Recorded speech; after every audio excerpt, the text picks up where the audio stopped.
ഒരു പ്രാവശ്യം കൂടെ നിങ്ങളോട് ഒരുമിച്ചായിരിക്കാനും ദൈവവചനം പങ്കുവെക്കാനും ലഭിച്ച അവസരം ജീവിതത്തിലെ സൗഭാഗ്യ നിമിഷങ്ങളായി കണക്കാക്കുകയാണ്.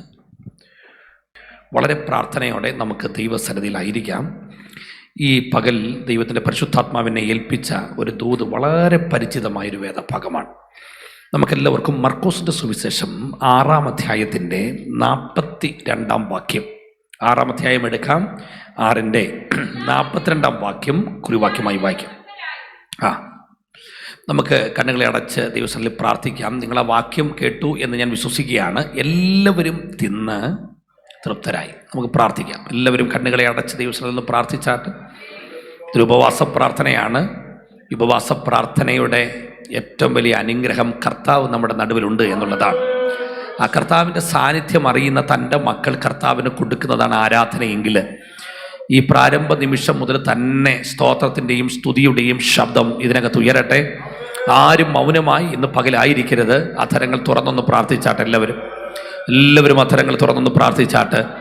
ദൈവവചനത്തിൻ്റെ വ്യാപാരത്തിനെതിരെ ചിറക് വിരിച്ച് നിൽക്കുന്ന അന്ധകാര ശക്തികൾ യേശുവിൻ്റെ നാമത്തിൽ ഇന്ന് പകൽ മാറട്ടെ. കൃപ ലഭിച്ച ദൈവമക്കളുടെ അധരങ്ങൾ ചലിക്കട്ടെ. കുഞ്ഞുങ്ങളാകട്ടെ, യൗവനക്കാരാകട്ടെ, മാതാപിതാക്കളാകട്ടെ, സഹോദരങ്ങളാകട്ടെ, കരങ്ങൾ അടിക്കാൻ കഴിയുമെങ്കിൽ കരങ്ങൾ അടിച്ച് കർത്താവിനെ അല്പസമയം ആരാധിക്കാം. കരങ്ങൾ ഉയർത്തി പ്രാർത്ഥിക്കാൻ കഴിയുമെങ്കിൽ കരങ്ങൾ ഉയർത്തി പ്രാർത്ഥിക്കാം. അന്യഭാഷയിൽ അല്പസമയം കർത്താവിനെ ആരാധിക്കാൻ കഴിയുമെങ്കിൽ അന്യഭാഷയിൽ കർത്താവിനെ അല്പസമയം ആരാധിക്കാം. ദൈവവചനത്തിൻ്റെ ശക്തി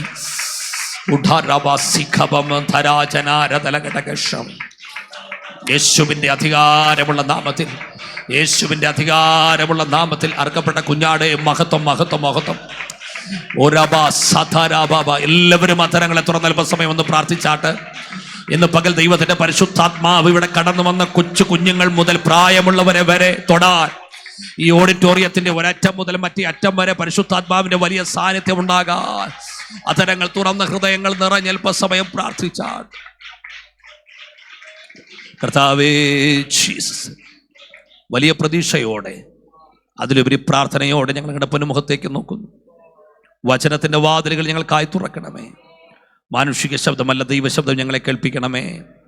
യേശുക്രിസ്തുവിൻ്റെ നാമത്തിൽ തന്നെ ആമേൻ. മർക്കോസിന് സുവിശേഷം 6-ാം അധ്യായം 42-ാം വാക്യമാണ് നമ്മൾ വായിച്ചത്. സുവിശേഷങ്ങൾ 4 ഒറ്റ സുവിശേഷമേ ഉള്ളൂ, അത് ക്രിസ്തുവാണ്. അപ്പോൾ കർത്താവായ യേശു ക്രിസ്തുവിനെ കുറിച്ച് കണ്ട് കേട്ട് അറിഞ്ഞ് അത് ചരിത്രത്തിൽ രേഖപ്പെടുത്താൻ ഭാഗ്യം ലഭിച്ച 4 സുവിശേഷകരാണ് മത്തായി, മർക്കോസും, ലൂക്കോസും, യോഹന്നാൻ. ഇതിലേറ്റവും ചെറുത് ആദ്യം എഴുതപ്പെട്ടത് മർക്കോസിൻ്റെ സുവിശേഷമാണ്. ഇത് ഈ മർക്കോസ് സുവിശേഷത്തിൻ്റെ പ്രമേയങ്ങൾ പ്രധാനമായും 2 എണ്ണമാണ്. ഇതിൽ ഒന്ന് ലോകം കണ്ട ഏറ്റവും വലിയ വെളിപ്പാടാണ്. രണ്ടാമത്തത് ലോകം കണ്ട ഏറ്റവും വലിയ അത്ഭുതമാണ്. എന്താണ് ലോകം കണ്ട ഏറ്റവും വലിയ വെളിപ്പാട്? അതാണ് മർക്കോസിൻ്റെ സുവിശേഷത്തിൻ്റെ 1-ാമത്തെ പ്രമേയം. തുടങ്ങുന്നത് ഇങ്ങനെയാണ്: ദൈവപുത്രനായ യേശുക്രിസ്തുവിൻ്റെ സുവിശേഷത്തിൻ്റെ ആരംഭം. ദൈവം ഏകനാണ്. ലോകത്തിന് ലഭിച്ച ഏറ്റവും വലിയ വെളിപ്പാട് ദൈവപുത്രനായ ക്രിസ്തുവാണ്. അത് കേൾക്കുമ്പോൾ ഒരു സ്തോത്രമൊക്കെ പറയാം. കാര്യം നമ്മൾ ആരാധിക്കുന്ന ദൈവം പലതിലും ഒന്നല്ല, ഒറ്റ ദൈവമേ ഉള്ളൂ. അത് നമ്മൾ ആരാധിക്കുന്ന കർത്താവാണ്. ഇനി ലോകം കണ്ട ഏറ്റവും വലിയ അത്ഭുതം എന്തെന്ന് ചോദിച്ചാൽ, ഇന്നലെ കർത്താവിൻ്റെ ദാസൻ പറഞ്ഞു, ചന്ദ്രനിൽ വാഹനം ഓടിച്ചതല്ല, ജീപ്പ് ഓടിച്ചതല്ല, മറിച്ച് ചന്ദ്രൻ്റെ സൃഷ്ടാവായ ദൈവം ഭൂമിയിലേക്ക് ഇറങ്ങി വന്നതാണ്. അപ്പം ദാസരൂപമെടുത്ത മശിഹ, അത് മർക്കോസിൻ്റെ സുവിശേഷത്തിൻ്റെ പ്രമേയമാണ്. അപ്പം നിങ്ങൾക്കൊന്ന് മനസ്സിലാക്കാൻ വേണ്ടി ഞാൻ പറയാം. യഥാർത്ഥത്തിൽ ഫിലിപ്പിയ ലേഖനത്തിൽ പൗലോസ് എഴുതിയ ഭാഷയാണ് ഏറ്റവും മനോഹരം. സ്വർഗോന്നതങ്ങളിൽ പരിലസിച്ചിരുന്ന പരിശുദ്ധനായ ദൈവം ആ ദൈവത്തോടുള്ള സമത്വം മുറുകെ പിടിക്കാതെ താണ ലോകത്തിലേക്ക് ഇറങ്ങി വന്നെന്ന ഒരു മഹാത്ഭുതമാണ്. ഇപ്പം ഇവിടെ പ്രശ്നമില്ല. എനിക്ക് ആഗ്രഹം ഉണ്ടായിരുന്നു കഴിവത് ഈ പുറയിലുള്ളവരൊക്കെ ഒന്ന് മുമ്പോട്ടൊന്ന് കയറുന്ന സന്തോഷമാണ്. പക്ഷെ ഞാനിപ്പോൾ ആ പരിപാടി അങ്ങ് നിർത്തി, ആ പറച്ചിൽ. കാര്യം ചില നാളുകൾക്ക് മുമ്പ് ഒരു കൺവെൻഷൻ ചെന്നപ്പം ആകെ 500 കസേര 50 പേരും. അപ്പോൾ പുറയിലിരിക്കുകയാണ് ആൾക്കാരെല്ലാം. അപ്പോൾ എൻ്റെ ഒരു ആഗ്രഹത്തിന് ഞാൻ പറഞ്ഞു, എല്ലാവരും മുമ്പോട്ട് വന്നാട്ടെ. 5 പ്രാവശ്യം പറഞ്ഞപ്പോൾ 10 പേര് കയറി മുമ്പിൽ വന്നു. 10 പേര്. അപ്പോൾ തൊട്ട് പുറയിരിക്കുന്ന കസേരയിൽ നിന്ന് മുമ്പോട്ട് കയറിയിരിക്കാൻ മനസ്സില്ലാതിരുന്ന കാലത്ത് കർത്താവിനെക്കുറിച്ച് പറയുന്നത് സ്വർഗമഹിമയെ വെടിഞ്ഞ് ഭൂമിയിലേക്ക് ഇറങ്ങി വന്നെന്ന് പറയുന്ന ഒരു അത്ഭുതമല്ലേ? സ്തോത്രം. ഇനി ഈ ഭൂമിയിലേക്ക് ഇറങ്ങി വന്നെങ്കിൽ അത് കേട്ടുകൊണ്ട് എല്ലാവരും മുമ്പോട്ട് വന്നു. നല്ല കാര്യം, വരട്ടെ. ഈ പ്രസംഗിക്കുന്നത് ഞങ്ങൾക്കൊരു സുഖമാണ്, എല്ലാവരും മുമ്പേ വന്നിരിക്കുക എന്ന് പറയുന്നത്. ഓക്കെ. അപ്പം ഈ ലോകം കണ്ട ഏറ്റവും വലിയ അത്ഭുതം അത്. സ്വർഗമഹിമകളെ വെടിഞ്ഞ് ഭൂമിയിലേക്ക് ദൈവപുത്രൻ ഇറങ്ങി വന്നു. ഇനി അങ്ങനെ ഇറങ്ങി വന്നപ്പോൾ സത്യം പറഞ്ഞൊരു ദൂതന്റെ വേഷത്തിൽ ഇറങ്ങായിരുന്നു അല്ലേ? പക്ഷെ വന്നത് ദൂതവേഷത്തിലല്ല. പിന്നെ ഏത് വേഷത്തിലാണ്? മനുഷ്യവേഷത്തിൽ. മനുഷ്യനായിട്ട് വരുന്നതിനും കുഴപ്പമില്ല, പക്ഷെ ഒരു ചക്രവർത്തിയായിട്ട് വരായിരുന്നു, രാജാവായിട്ട് വരായിരുന്നു. പക്ഷെ വന്നത് അങ്ങനല്ല. മർക്കോസിന്റെ ഭാഷയെ പറഞ്ഞാൽ ദാസരൂപം. പൗലോസും അതാ പറഞ്ഞത്. ദാസൻ എന്ന് കേൾക്കുമ്പോൾ നമ്മുടെ ചിന്ത എന്നറിയാം, ഗൾഫിലേക്ക് നമ്മൾ പോകുമ്പോൾ നമ്മുടെ കൊച്ചിനെ നോക്കാൻ വേണ്ടി കൊണ്ടുവന്ന ആൻറ്റിമാരില്ലയോ, അവരെ നമ്മൾ സർവൻ്റാണ് വിളിക്കുന്നതെങ്കിലും ആ പരുവല്ല. 150 വർഷത്തിന് മുമ്പ് ലോകത്തിലെ ഏറ്റവും താഴേക്കടിയിലുള്ള ഒരു വർഗം ഉണ്ടായിരുന്നു. അതിൻ്റെ പേരാണ് അടിമ. ആ അടിമയുടെ വേഷത്തിലാണ് തമ്പുരാൻ ഈ ഭൂമിയിലേക്ക് ഇറങ്ങി വന്നത്. ഇനി ഞാൻ ചിന്തിച്ചു, കർത്താവെ അത്രയൊക്കെ താണാ പോരായിരുന്നു. അത്രയല്ല താണത്, മരണത്തോളം താഴ്ത്തിയെന്നാണ്. അത് 80-85 വർഷം ആസ്വദിച്ച് ജീവിച്ചിട്ട് മരിച്ചതല്ല. 33.5 വയസ്സിൻ്റെ ചോര തിളയ്ക്കുന്ന പ്രായത്തിൽ സ്വന്തം ജീവൻ മാനവരാശി കേൾപ്പിച്ചു കൊടുത്ത വേറെ ആരുണ്ട് ഈ ഉലകത്തിൽ? ഇനി അതൊരു സാധാരണ മരണമായിരുന്നില്ല. ലോകം കണ്ടതിൽ വെച്ച് ഏറ്റവും വലിയ കിരാത മരണം, ക്രൂശു മരണത്തിലൂടെ ലോകത്തിന് മുമ്പിൽ ആ വലിയ സ്നേഹം പ്രദർശിപ്പിച്ച കർത്താവ്, അതിലും വലിയൊരു വെളിപ്പാട് ലോകത്തിൽ പറയാൻ ഇല്ല. അതാണ് യഥാർത്ഥത്തിൽ സ്തോത്രം ഈ മർക്കോസ് സുവിശേഷത്തിൻ്റെ 2 പ്രമേയങ്ങൾ എന്ന് പറയുന്നത്. യഥാർത്ഥത്തിൽ ഈ ചില നാളുകൾക്ക് മുമ്പ് ഞാൻ ഒരിക്കൽ പ്രസംഗിക്കുകയാണ് ഒരു യോഗത്തിന്. പ്രസംഗിക്കുമ്പോൾ അന്ന് ഈ കർത്താവ് ഭൂമിയിലേക്ക് ഇറങ്ങി വന്ന കാര്യമൊക്കെ പറയാം. അപ്പോൾ ഒരു പഴയ പാട്ടുണ്ട്, പാടുന്നില്ല, പഴയൊരു പാട്ടുണ്ട്. അത് സകലത്തിൽ ലാക്കും അധിപനും അവനാ, ഉലകത്തെ നിർമ്മിച്ചോനും ആകാശ വലയത്തെ രചിച്ചോനും താണുവന്നുലകത്തിൽ കുരിശേറി. ആ പാട്ടാണ്. അപ്പം ഞാനിങ്ങനെ പഴയ പാട്ടിങ്ങനെ പാടിക്കൊണ്ടിരിക്കുമ്പോൾ പുറയിലൊരു അപ്പച്ചനെ ഇടുന്നതായിട്ട് അങ്ങ് ചാടുകയാണ്. പ്രസംഗം നടന്നുകൊണ്ടിരിക്കുകയാണ് അതിനിടയിൽ. അപ്പോൾ ഈ കൊച്ചുമക്കൾ തോന്നുന്നു 2 പിള്ളേർ വന്ന് അപ്പച്ചനെ മുറുകെ പിടിച്ചിട്ടൊന്നും അപ്പച്ചൻ നിൽക്കുന്നില്ല, പിള്ളേരെ വലിച്ചെറിഞ്ഞിട്ട് ചാടുക. യോഗം കഴിഞ്ഞപ്പോൾ എൻ്റെ അടുത്ത് വന്നിട്ട് എന്നെ ചേർത്ത് നിർത്തിയിട്ട് പറഞ്ഞു, മോനെ ഞാൻ ചാടിയതിൽ ബുദ്ധിമുട്ടൊന്നും തോന്നരുത്. 22ാമത്തെ വയസ്സിൽ ഞാൻ കർത്താവിനെ സ്വന്തം രക്ഷിതാവായി സ്വീകരിച്ചതാണ്. കഴിഞ്ഞ 65 വർഷം ഞാൻ ഈ കർത്താവിൻ്റെ പുറകിലാണ്. പക്ഷെ എൻ്റെ ജീവിതത്തിൽ ഇവിടുത്തെ ഏറ്റവും വലിയ അത്ഭുതം എന്ന് പറഞ്ഞാൽ, എൻ്റെ കൂടെയുള്ള പലർക്കും കാണാൻ കഴിയാത്ത ഈ ഭാഗ്യം, എൻ്റെ കർത്താവിനെ അറിയാൻ എനിക്ക് ഭാഗ്യം കിട്ടി, കൂടെ നടക്കാൻ എനിക്ക് ഭാഗ്യം കിട്ടി. അത് ഓർക്കുമ്പോൾ എനിക്ക് എങ്ങനെ ചാടാതിരിക്കാൻ കഴിയും? അപ്പോൾ അതുകൊണ്ട് ഈ ഉപവാസ പ്രാർത്ഥന ചാടിയിലേലും കരമടിച്ച് ദൈവത്തെ ഒന്ന് ആരാധിക്കാൻ കഴിയുമെങ്കിൽ കരമടിച്ച് ദൈവത്തെ ഒന്ന് ആരാധിക്കണം. ലോകം കണ്ട ഏറ്റവും വലിയ വെളിപ്പാടാണ് ദൈവപുത്രനായ ക്രിസ്തു ഈ ഭൂമിയിലേക്ക് ഇറങ്ങി വന്നത്. സ്തോത്രം. അത്രയും പറഞ്ഞ് ഞാൻ ആ ഭാഗം അവസാനിപ്പിക്കാം. ഇനി ഏറ്റവും പരിചിതമായൊരു വിഷയത്തിലേക്കാണ് നിങ്ങളുടെ ശ്രദ്ധയെ തിരിക്കുന്നത്. നമ്മൾ വായിച്ച വേദഭാഗം 6:42 ആണെങ്കിലും 6:30 മുതൽ 44 വരെയുള്ള വേദഭാഗങ്ങളാണ് ഞാൻ പ്രമേയമായി നിങ്ങളോട് സംസാരിക്കാൻ തുടങ്ങുന്നത്. അതിൽ കർത്താവ് ചെയ്ത അത്ഭുതങ്ങൾ മത്തായി എഴുതിയത് പലതും മർക്കോസ് എഴുതിയിട്ടില്ല, മർക്കോസ് എഴുതിയത് പലതും ലൂക്കോസ് എഴുതിയിട്ടില്ല, പലതിൽ യോഹന്നാൻ എഴുതിയിട്ടില്ല. എന്നാൽ മത്തായിയും മർക്കോസും ലൂക്കോസും യോഹന്നാനും ഒരുപോലെ രേഖപ്പെടുത്തിയിരിക്കുന്ന ഏക അത്ഭുതമാണ് കർത്താവ് 5 അപ്പം കൊണ്ട് 5000 പേരെ പോഷിപ്പിച്ച ചരിത്ര സംഭവം. ഇനി എഴുതുന്ന ആരെങ്കിലും ഉണ്ടെങ്കിൽ ഒന്ന് കുറിക്കാൻ വേണ്ടി പറയാണ്. മത്തായി സുവിശേഷം അതിൻ്റെ 14-ാം അധ്യായം 30 മുതൽ 44 വരെയാണെന്ന് തോന്നുന്നു. മത്തായി സുവിശേഷം 14-ാം അധ്യായം 13 മുതൽ 21 വരെയുള്ള വാക്യങ്ങൾ ആണെന്ന് തോന്നുന്നു. ഓക്കെ, 13 മുതൽ 21 വരെയുള്ള വാക്യങ്ങൾ മത്തായി സുവിശേഷം. മർക്കോസ് സുവിശേഷം 6-ാം അധ്യായം 30 മുതൽ 44 വരെയുള്ള വാക്യങ്ങൾ. ലൂക്കോസിന്റെ സുവിശേഷം 7-ാം അധ്യായം 10 മുതൽ 17 വരെയുള്ള വാക്യങ്ങൾ. യോഹന്നാന്റെ സുവിശേഷം 6-ാം അധ്യായം 1 മുതൽ 14 വരെയുള്ള വാക്യങ്ങൾ. അപ്പം ഈ 4 സുവിശേഷങ്ങളിലും ഈ സംഭവം നമുക്ക് കൃത്യമായി കാണാൻ കഴിയുന്നുണ്ട്. അപ്പം ഇതിൽ ഈ 42-ാം വാക്യമാണ് നമ്മൾ കുറിവാക്യമായി വായിച്ചത്. ആ വാക്യം എല്ലാവരും കൂടെ ചേർന്ന ആ വാക്യം ഒന്ന് പറഞ്ഞ്, എല്ലാവരും തിന്ന് തൃപ്തരായി. ഇനി ശ്രദ്ധിക്കുക, ഇനി ലോകത്തിൽ ഇല്ലാത്തൊരു സംഗതിയാണ് എന്ത്? തൃപ്തിയില്ല. സ്തോത്രം. പക്ഷെ ഇവിടെ എഴുതിയിരിക്കുന്നത് കടന്നു വന്ന എല്ലാവർക്കും എന്തുണ്ടായി? തൃപ്തി ഉണ്ടായി. എല്ലാവർക്കും എല്ലാ കാര്യങ്ങളും തൃപ്തി വരില്ല. ഇപ്പൊ ഈ മീറ്റിങ്ങിൽ 50 പേര് കടന്നു വന്നിട്ടുണ്ടെങ്കിലും 50 പേർക്ക് ഒരുപോലെ തൃപ്തി വരുമോ? ഇല്ല. 4 പേരെങ്കിലും പറയും, പക്ഷേ അടുത്ത വർഷം ഈ പുള്ളിയെ വിളിക്കല്ലേ എന്നൊക്കെ പറയാം. കാര്യം എല്ലാവരെയും തൃപ്തിപ്പെടുത്താൻ നമുക്ക് കഴിയില്ല. പക്ഷെ ഇവിടെ എഴുതിയിരിക്കുന്നത് കർത്താവിൻ്റെ വചനം കേട്ട എല്ലാവർക്കും എന്തുണ്ടായി? തൃപ്തി ഉണ്ടായി. അത് എന്നാ കാര്യം എന്നറിയാമോ? കൊടുത്തത് കർത്താവാണ്. അതുകൊണ്ടാണ്. ഇനി ഒന്ന് ശ്രദ്ധിക്കണം. മനുഷ്യൻ കൊടുത്താൽ പരിധി ഉണ്ടാവും, പരിമിതി ഉണ്ടാകും. കൊടുത്തു കഴിഞ്ഞാൽ 4 പേരോട് പറയും, ഇരട്ടിക്കിരട്ടി തിരിച്ചു പ്രതീക്ഷിക്കും. എന്നാൽ കർത്താവ് തരുന്നത് പരിധിയില്ലാതെ, പരിമിതിയില്ലാതെ, അമർത്തി കുലുക്കി കവിയുന്ന അളവ, ചോദിക്കുന്നതിലും നനയ്ക്കുന്നതിലും അത്യന്തം പരമ. മനുഷ്യന്റെ നന്മയല്ല എനിക്ക് വേണ്ടത്, കർത്താവ് എന്നെ അനുഗ്രഹിക്കണമെന്ന് ഹൃദയത്തിനകത്ത് ആഗ്രഹമുള്ളവർക്കായിട്ട് ദൈവത്തിന് സ്തോത്രം. ഇനി തൃപ്തിയാവണ്ണം കർത്താവ് എന്താ തരുന്നത്? ഭൗതികം തരത്തിലെന്നൊന്നും ഞാൻ പറയില്ല, അതൊക്കെ ലഭിക്കും, നിങ്ങൾ പ്രാർത്ഥിച്ചോ, കുഴപ്പമൊന്നുമില്ല. പക്ഷേ നമുക്ക് ലഭിക്കാൻ കഴിയുന്ന ബെസ്റ്റായിട്ടുള്ള കുറേ അനുഗ്രഹങ്ങൾ നിങ്ങളോട് പറയാൻ പോവാം. ഞാൻ ഈ പറയുന്ന വാക്യങ്ങളെല്ലാം നിങ്ങൾക്ക് പരിചയമുള്ള വാക്യങ്ങളായതുകൊണ്ട് വേദപുസ്തക വചനമല്ല, എന്നോട് ചേർന്നങ്ങ് പറയണം. ലൂക്കോസിന്റെ സുവിശേഷം 11-ാം അധ്യായം 13-ാം വാക്യത്തിൽ ഇങ്ങനെ എഴുതിയിരിക്കുന്നത്, അങ്ങനെ ദോഷികളായ നിങ്ങൾ, അറിയാവുന്നതിന് ചേർന്ന് പറ, നിങ്ങളുടെ മക്കൾക്ക് നല്ല ദാനങ്ങളെ കൊടുപ്പാൻ അറിയുന്നെങ്കിൽ സ്വർഗസ്ഥനായ പിതാവ് തന്നോട് യാചിക്കുന്നവർക്ക് പരിശുദ്ധാത്മാവിനെ എത്രയധികം നൽകും. അമ്മമാരെ, പിതാക്കന്മാരെ, നമ്മുടെ കുഞ്ഞുങ്ങൾക്ക് ലഭിക്കാവുന്ന ഏറ്റവും ബെസ്റ്റ് ഗിഫ്റ്റ് കാറല്ല, ബൈക്കല്ല, നല്ല അഡ്മിഷൻ അല്ല, ലക്ഷക്കണക്കിന് ബാങ്ക് ബാലൻസ് അല്ല, അഭിഷേകത്താൽ അവർ നിറയപ്പെട്ടാൽ അങ്ങനെ തരാൻ കഴിവുള്ള ഒരു അപ്പൻ ഈ യോഗത്തിലുമുണ്ട്. അപ്പം ഇന്ന് രാത്രിയിലും ദൈവവചനം സംസാരിക്കും, നാളെയും ഇവിടെ പ്രഭാഷണങ്ങൾ മുഴങ്ങി കേൾക്കും. പക്ഷെ യോഗം കഴിയുന്നതിന് മുമ്പ് എൻ്റെ ആഗ്രഹം ഞാൻ പറയാം, അഭിഷേകം പ്രാപിക്കാത്ത ഒരാൾ പോലും ഇതിനകത്തുണ്ടാകരുത്. കാര്യം ഇത് തരുന്നത് ഞങ്ങളാരുമല്ല, സ്വർഗീയ അപ്പൻ മക്കൾക്ക് തരുന്ന വലിയ ബ്ലെസ്സിങ് ആണ് പരിശുദ്ധാത്മാവ്. മറ്റൊരു വാക്യം നിങ്ങൾക്ക് അറിയാവുന്ന വാക്യമാണ്, കർത്താവ് ധാരാളമായി തരുന്ന കാര്യം. 2 സങ്കീർത്തനം 8-ാം വാക്യം നമ്മൾ ഇന്നലെ പറഞ്ഞു. എന്താ? എന്നോട് ചോദിച്ചു കൊള്ളുക, ഞാൻ നിനക്ക് ജാതികളെ അവകാശമായും ഭൂമിയുടെ അറ്റങ്ങളെ കൈവശമായും തരും. ഇതൊക്കെ ദൂതായിട്ട് അങ്ങോട്ട് ഏറ്റെടുത്തോണം. കാരണം ഈ സഭയുടെയൊക്കെ അവസ്ഥകൾ മാറും, നിങ്ങളുടെ ചർച്ചിന്റെ സാഹചര്യങ്ങൾ മാറും. ദൈവം കൂട്ടമായി ആത്മാക്കളെ തന്നിരിക്കും. ദൈവത്തിന് സ്തോത്രം. ഇനി മറ്റൊന്ന് പറയാം, 2 പത്രോസിന്റെ ലേഖനം 1-ാം അധ്യായം 11-ാം വാക്യത്തിൽ പറയാണ്, നിത്യരാജ്യത്തിലേക്കുള്ള പ്രവേശനം ധാരാളമായി ലഭിക്കുമെന്ന്. അതിന്റെ അർത്ഥം എന്നാ? ലക്ഷ്യം നമുക്ക് മറ്റൊന്നല്ല, ലക്ഷ്യം നമുക്ക് നിത്യതയാണ്. മനസ്സിലായോ? എന്ന് പറഞ്ഞാൽ കർത്താവ് നമ്മളെക്കുറിച്ച് ആഗ്രഹിക്കും നമ്മളെല്ലാം അംബാനിയാകണം എന്നുള്ളതല്ല. ഇവിടുത്തെ ഏറ്റവും മുന്തിയ കാർ നമ്മൾ ഓടിക്കണമെന്ന് കർത്താവിന് ഒരു നിർബന്ധവും ഇല്ല. പക്ഷെ ഒരു കാര്യം കർത്താവ് ആഗ്രഹിക്കുന്നുണ്ട്, എന്തോ ഉണ്ടായില്ലെങ്കിലും നിത്യതയിൽ വല്ല വിധേനയും പോകണം. അത് തരാൻ 1000 പേരില്ല, അത് തരാൻ ഒരേ ഒരാളേ ഉള്ളൂ ഉലകത്തിൽ, അവന്റെ പേരാണ് യേശു. സ്തോത്രം. ഇനി ഒരു വാക്യം കൂടെ ഞാൻ പറയാം. 1 യോഹന്നാന്റെ ലേഖനത്തിൽ പറയുന്നൊരു വാക്യം ഉണ്ടല്ലോ, കാൺമീൻ നാം ദൈവമക്കൾ എന്ന് വിളിക്കപ്പെടാൻ പിതാവ് നമുക്ക് എത്ര വലിയ, ദൈവത്തിന് സ്തോത്രം, തൃപ്തിയാവേണ്ടത് എത്ര വലിയ സ്നേഹം നൽകിയിരിക്കുന്നു. ഞാൻ ഇന്നലെ രാത്രി പറഞ്ഞൊരു കാര്യമുണ്ട്, ദൈവസ്നേഹം അകത്ത് തിളച്ചാൽ പിന്നെ ഒന്നും ആരെയും ആവേശപ്പെടുത്തണ്ട.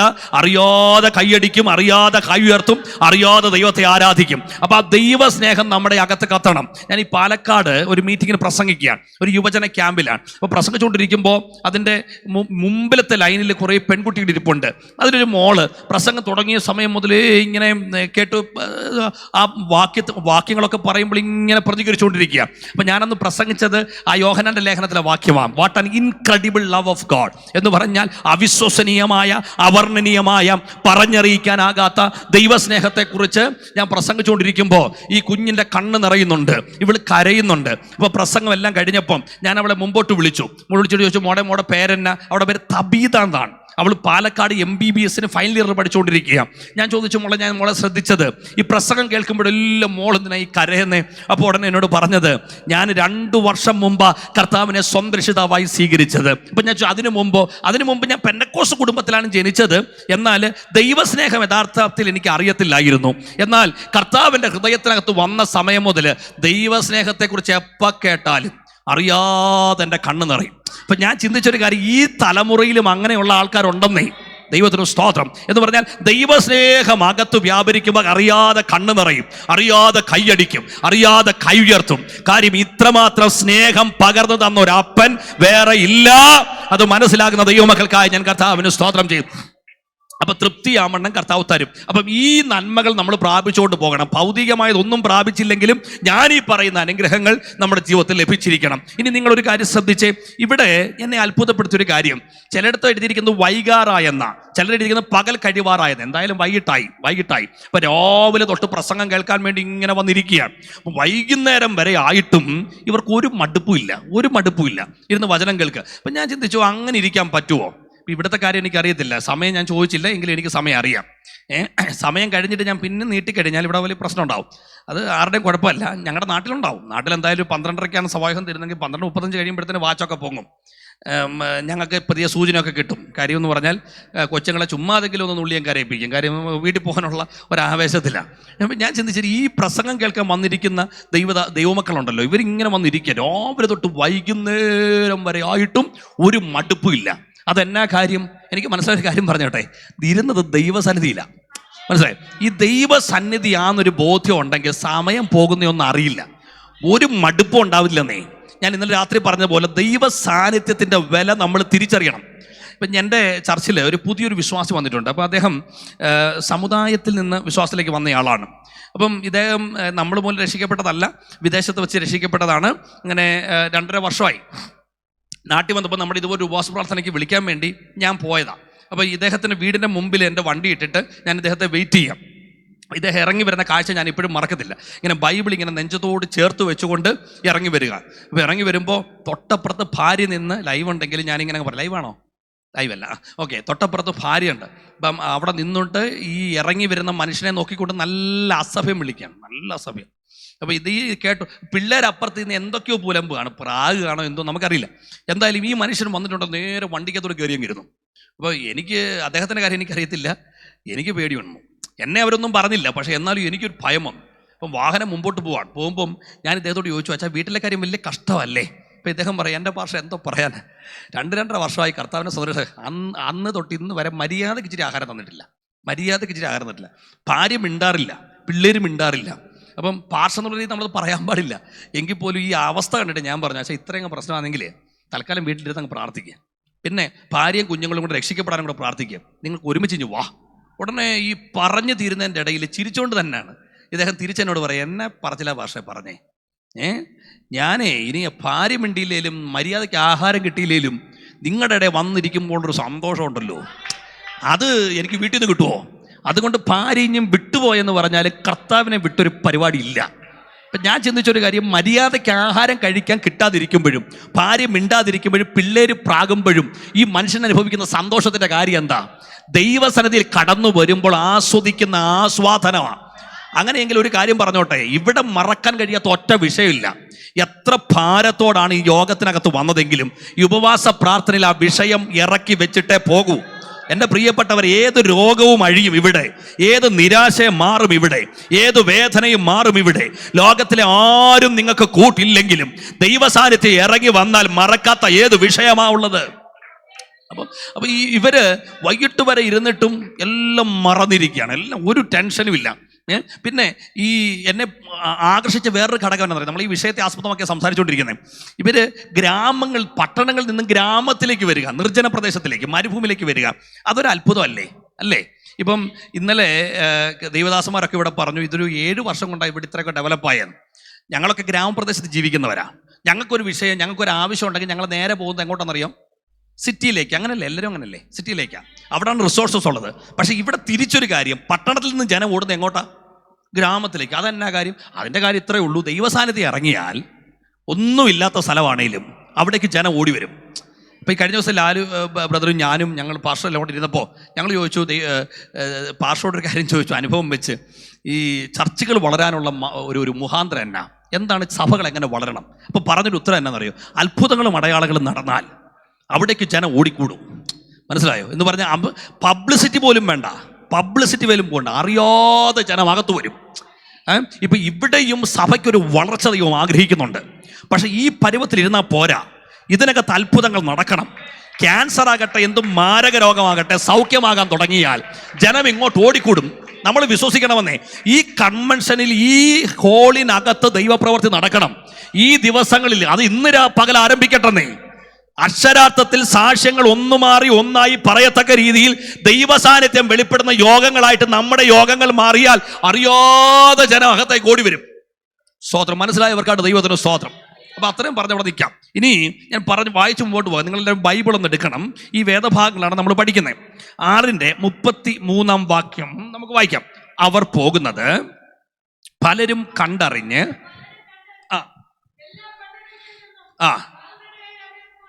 ഇനി 34 വാക്യം നമ്മളെല്ലാവരും ഒന്ന് ശ്രദ്ധിക്കണം. അവൻ പടകിൽ നിന്ന് ഇറങ്ങിയാറെ വലിയ പുരുഷാരത്തെ കണ്ടു. ആ വാക്ക് നിങ്ങൾ കണ്ടോ? കണ്ടു. അപ്പം ഞാൻ ഈ വാക്യം യഥാർത്ഥത്തിൽ സാധാരണ നമ്മളിത് വായിക്കാറുള്ളതാണല്ലോ, അപ്പം അങ്ങനെ വായിച്ചങ്ങ് പോയതാണ്. അപ്പോൾ പെട്ടെന്ന് എന്നെ ദൈവാത്മാ ഒന്ന് സ്ട്രൈക്ക് ചെയ്തിട്ട് പറഞ്ഞു, അവിടെ നിന്ന് കൃത്യമായിട്ടിരുന്ന് അപ്പോൾ ഈ കണ്ടു എന്നുള്ള പദത്തിന് സാധാരണ കൊടുക്കുന്നൊരു പദമല്ല അവിടെ കൊടുത്തിരിക്കുന്നത്. എന്നാണെന്നറിയോ? ഈഡൻ എന്നുള്ള പദമാണ്. ഏടൻ. നമ്മുടെ ഈ കൂട്ടത്തിൽ കാണാൻ ഏടന്മാരുണ്ടോ? ഇല്ല. നമ്മുടെ കുഞ്ഞുങ്ങൾക്ക് കാണാൻ അങ്ങനെ പേരുള്ളവരുണ്ടോ? ഉണ്ട്. അർത്ഥം അറിയാമോ? അറിയത്തില്ലെങ്കിൽ നിന്ന് ഞാൻ പറഞ്ഞത് നമ്മുടെ കുഞ്ഞുങ്ങൾക്ക് ഇടാൻ പറ്റുന്നൊരു പേരാണ്. ഈഡൻ എന്നുള്ള വാക്കിൻ്റെ അർത്ഥം എന്നാണെന്നറിയാം? ദൈവം കാണുന്നു എന്നാണ്. ഇപ്പോൾ ഇവിടെ സ്റ്റേജിൽ ഇരിക്കുന്ന എബിപ്പാർഷ് എന്നെ കാണുന്നതിന് ഒരിക്കലും ഈഡൻ എന്നുള്ള വാക്ക് ഉപയോഗിക്കാറില്ല. ഈഡൻ എന്നുള്ള വാക്ക് ഉപയോഗിക്കുന്നത് കാരണം എബിപ്പാർഷയുടെ കാഴ്ചയ്ക്ക് ഒരു പരിമിതിയുണ്ട്. എന്നാൽ ദൈവം എന്നെ കാണുന്നതിനെക്കുറിച്ച് പറയുന്നത് ഈഡൻ എന്നുള്ള വാക്കാണ്. ഈഡൻ എന്നുള്ള വാക്കിന് യഥാർത്ഥത്തിൽ 3 അർത്ഥങ്ങളാണ് ഉള്ളത്. ആ അർത്ഥം ഞാൻ പറയാം. ഒന്നാമത്തെ അർത്ഥം വ്യക്തിപരമായി നമ്മെ കാണുന്നൊരു ദൈവമാണ്. ഈ ഒരു വാക്ക് മർക്കോസ് ഉച്ചരിക്കുമ്പോൾ നമ്മളൊരു സാധാരണ കണ്ടു എന്നുള്ള പദമായിട്ട് എഴുതി വിടരുത് അവിടെ. മറിച്ച് അവിടെ എഴുതിയിരിക്കുന്നത് തേജോമയനായ ദൈവം ഒരുവനെ കാണുന്ന, വ്യക്തിപരമായി കാണുന്ന കാഴ്ചയ്ക്കാണ് പറയുന്നത് ഈഡൻ. ഞാനത് ഓരോന്ന് വ്യാഖ്യാനിച്ചൊക്കെ പോകാൻ നല്ലത്. 3 അർത്ഥമുണ്ട്. 3 അർത്ഥം. സ്തോത്രം. വ്യക്തിപരമായി നമ്മെ കാണുന്നൊരു ദൈവം എന്ന് പറഞ്ഞാൽ കൂട്ടമായിട്ട് കാണുന്നതിനേക്കാൾ കൂടുതൽ നമ്മളെ ഓരോരുത്തരെയും കർത്താവ് എന്തോ ചെയ്യുന്നു? കാണുന്നു. ഇപ്പം അതിന് നല്ലൊരു ഉദാഹരണം, പഴയ നിയമത്തിൽ ഈ പ്രാർത്ഥനയെക്കുറിച്ച് പറയുമ്പോൾ പെട്ടെന്ന് നമ്മുടെ മനസ്സിലേക്ക് ഓടി വരുന്നൊരു സഹോദരിയുണ്ട്. ആരാന്ന് പറഞ്ഞേ? ഹന്നയുടെ പ്രാർത്ഥനയെക്കുറിച്ച് എഴുതിയിരിക്കുന്നതെന്നറിയാം? അവൾ ഹൃദയം കൊണ്ട് സംസാരിച്ചതിനാൽ അധരം അനങ്ങിയതല്ലാതെ ശബ്ദം പുറത്തു വന്നില്ല. അങ്ങനല്ലേ എഴുതിയിരിക്കുന്നേ? ആണ്. ഇപ്പം ഞാൻ PYP ചുമതല വഹിക്കുന്ന ഒരാളാണ്. ഇവിടെയും PYP സഹോദരന്മാരുണ്ട്. ഇപ്പം ഞാൻ നോക്കിയപ്പോൾ ഇന്നലെ നമ്മുടെ മാസയോഗത്തിന് നമ്മുടെ ഒരുമിച്ചുള്ളൊരു ഫെലോഷിപ്പിൽ ഒരു ട്രോഫിയൊക്കെ ഏറ്റുവാങ്ങുന്നതൊക്കെ ഞാൻ കണ്ടു. വളരെ സന്തോഷം. അപ്പം നമ്മുടെ കുഞ്ഞുങ്ങളെല്ലാം മിടുക്കരാണ്. അപ്പം നമ്മുടെ താലന്ത് പരിശോധന അല്ലേ ഇവിടെ പറയും? താലന്ത് പരിശോധനയ്ക്ക് പാട്ടിന് മത്സരമുണ്ട്. പാട്ടിന് മത്സരം ഉണ്ടല്ലോ? ഉണ്ട്. ഇല്ലേ? ഉണ്ട്. എഴുത്ത് മത്സരങ്ങളുണ്ട്. പ്രസംഗത്തിന് മത്സരമുണ്ട്. പ്രാർത്ഥനയ്ക്കുണ്ടോ? ഇതുവരെ ഇല്ല. ഈ പരുവത്തിൽ വരാനൊക്കെ സാധ്യതയുണ്ട്. പക്ഷേ എന്തായാലും ഇതുവരെ വന്നിട്ടില്ല. ഇപ്പം ഈ പ്രാർത്ഥനയ്ക്ക് ഒരു മത്സരം ഉണ്ടെങ്കിൽ ഹന്നാമ്മച്ചിയുടെ പ്രാർത്ഥനയ്ക്ക് എത്ര മാർക്ക് കൊടുക്കും? അപ്പം അമ്മച്ചി ഇവിടെ നിന്ന് പ്രാർത്ഥിക്കുകയാണ്. അപ്പം ഞാൻ ജഡ്ജായിട്ട് വിട്ടിരിക്കുകയാണ്. പിന്നെ റിജോ പാർഷ് ഇരിക്കുകയാണ്. ഞങ്ങൾ രണ്ടുപേരും അപ്പുറത്ത് ജഡ്ജായിട്ടിരിക്കുകയാണ്. അപ്പോൾ അമ്മച്ചി വന്നൊരു പ്രാർത്ഥന പ്രാർത്ഥിച്ചിട്ട് അങ്ങ് പോയി. ആ പ്രാർത്ഥന അവൾ ഹൃദയം കൊണ്ട് സംസാരിച്ചതിനാൽ അതരം അനങ്ങിയതല്ലാതെ ശബ്ദം പുറത്തു വന്നില്ല. ഞാൻ 0 ഇട്ട് കൊടുക്കും. റിജോ പാർഷ് 0 ഇട്ട് കൊടുക്കും, ഉറപ്പാണ്. പക്ഷേ ഈ അവിടെ ഉപദേശം അതുപോലും കൊടുത്തില്ല. അവിടെ ഉപദേശം -ഇട്ട് കൊടുത്തിട്ട് പറഞ്ഞു ലെവലല്ല പ്രാർത്ഥിച്ചത്, വിളിച്ച് വീശിയിട്ടുണ്ടെന്ന് തന്നെ പറഞ്ഞു. അതുകൊണ്ടാണ് -ഇട്ട് കൊടുത്തു. പക്ഷേ ഞാൻ ചോദിച്ചോട്ടെ, ഞാൻ കൊടുക്കുന്നത് 0 ആയിരിക്കും, റിജോ പാർഷ് കൊടുക്കുന്നത് 0 ആയിരിക്കും, അവിടെ പാർഷ് കൊടുക്കുന്നത് -മാർക്ക് ആയിരിക്കും. പക്ഷേ സ്വർഗത്തിലൊരു ജഡ്ജ് ഇരുന്നു. കൊടുത്തത് 0 അല്ല, കൊടുത്തത് 0 മാർക്കും അല്ല, -മാർക്കും അല്ല. അവിടെ ഹൃദയത്തിൻ്റെ അകത്തെ പൾസ് കണ്ടിട്ട് അവക്ക് വേണ്ടി ഇറങ്ങിയെങ്കിൽ, എൻ്റെ പ്രിയപ്പെട്ടവരെ, ഇന്ന് കരയുന്നവരുടെ മാത്രമല്ല അകം നോവുന്നവരുടെ വേദനയും കാണുന്നൊരു ദൈവം ജീവിക്കുന്നു. സ്തോത്രം. അപ്പം ഇത് എനിക്ക് വളരെ ഇഷ്ടമുള്ളൊരു വേദഭാഗമാണ്. 2 രാജാക്കന്മാരുടെ പുസ്തകത്തിൽ ഈ 2 സഹോദരിമാർ, നിങ്ങൾക്കറിയാം സഹോദരിമാർ ആരൊക്കെയാണ്? ഒന്ന് പ്രവാചക ശിഷ്യൻ്റെ ഭാര്യയാണ്. പുള്ളിക്കാരുടെ പരിപാടി എന്ന് പറഞ്ഞാൽ പിള്ളേരെ പിടിച്ചുകൊണ്ട് പോകുന്നു അറിഞ്ഞപ്പെടുത്തുന്ന ഒറ്റ നിലവിളി. അത് നല്ലൊരു ഉപാധിയാണ്. ഒരു വിഷയം വന്നാൽ നിലവിളിച്ചോണം, രക്ഷപ്പെട്ടു. നിലവിളിക്കുന്നവർക്ക് രക്ഷപ്പെട്ടു. കാരണം നിലവിളിച്ചാൽ കർത്താവ് നിൽക്കും. പക്ഷേ അടുത്ത ഭാഗത്ത്, അടുത്ത ഭാഗങ്ങളിൽ വേറൊരു സഹോദരിയെ കാണാം. ആരാന്നറിയോ? ശൂനേമിലെ ധനികയായ സ്ത്രീ.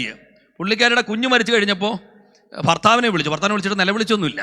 ഭർത്താവിനോട് പറഞ്ഞു, എനിക്ക് പ്രവാചകൻ്റെ അടുത്ത് വരെ പോകണം, ഒരു ബാല്യക്കാരനെ കൂടെ വിടാൻ പറഞ്ഞു. പക്ഷേ ഭർത്താവിനോട് വിഷയം പറഞ്ഞില്ല. കൂടെ പോയ ബാല്യക്കാരനോടും വിഷയം പറഞ്ഞില്ല. അപ്പം നമ്മുടെ ചിന്ത എന്നറിയോ? എത്ര മൈൽ യാത്ര ചെയ്തെന്ന് എനിക്കറിയില്ല, പക്ഷെ ഒരു കാര്യം ഉറപ്പാണ്, ബാല്യക്കാരനോട് വിഷയം എന്തായാലും പറഞ്ഞിട്ടില്ല. ദൂരെ നിന്ന് പ്രവാചകൻ കണ്ടപ്പോൾ പ്രവാചക ശിഷ്യനെ പറഞ്ഞു വിട്ടു. അവൻ ചെന്ന് സുഖമാണോ എന്ന് ചോദിച്ചപ്പോഴും മുഖത്ത് നോക്കി പറഞ്ഞു സുഖം. കൊച്ചു മരിച്ചു കിടക്കുകയാണ്. എന്നിട്ടും മുഖത്ത് നോക്കി സുഖമാണെന്ന് പറയണമെങ്കിലേ അവിടെ മനസ്സെന്താ നമ്മൾ ചിന്തിച്ചാൽ മതി. നമ്മുടെ ചിന്ത പ്രവാചകൻ അറിഞ്ഞെന്നാ.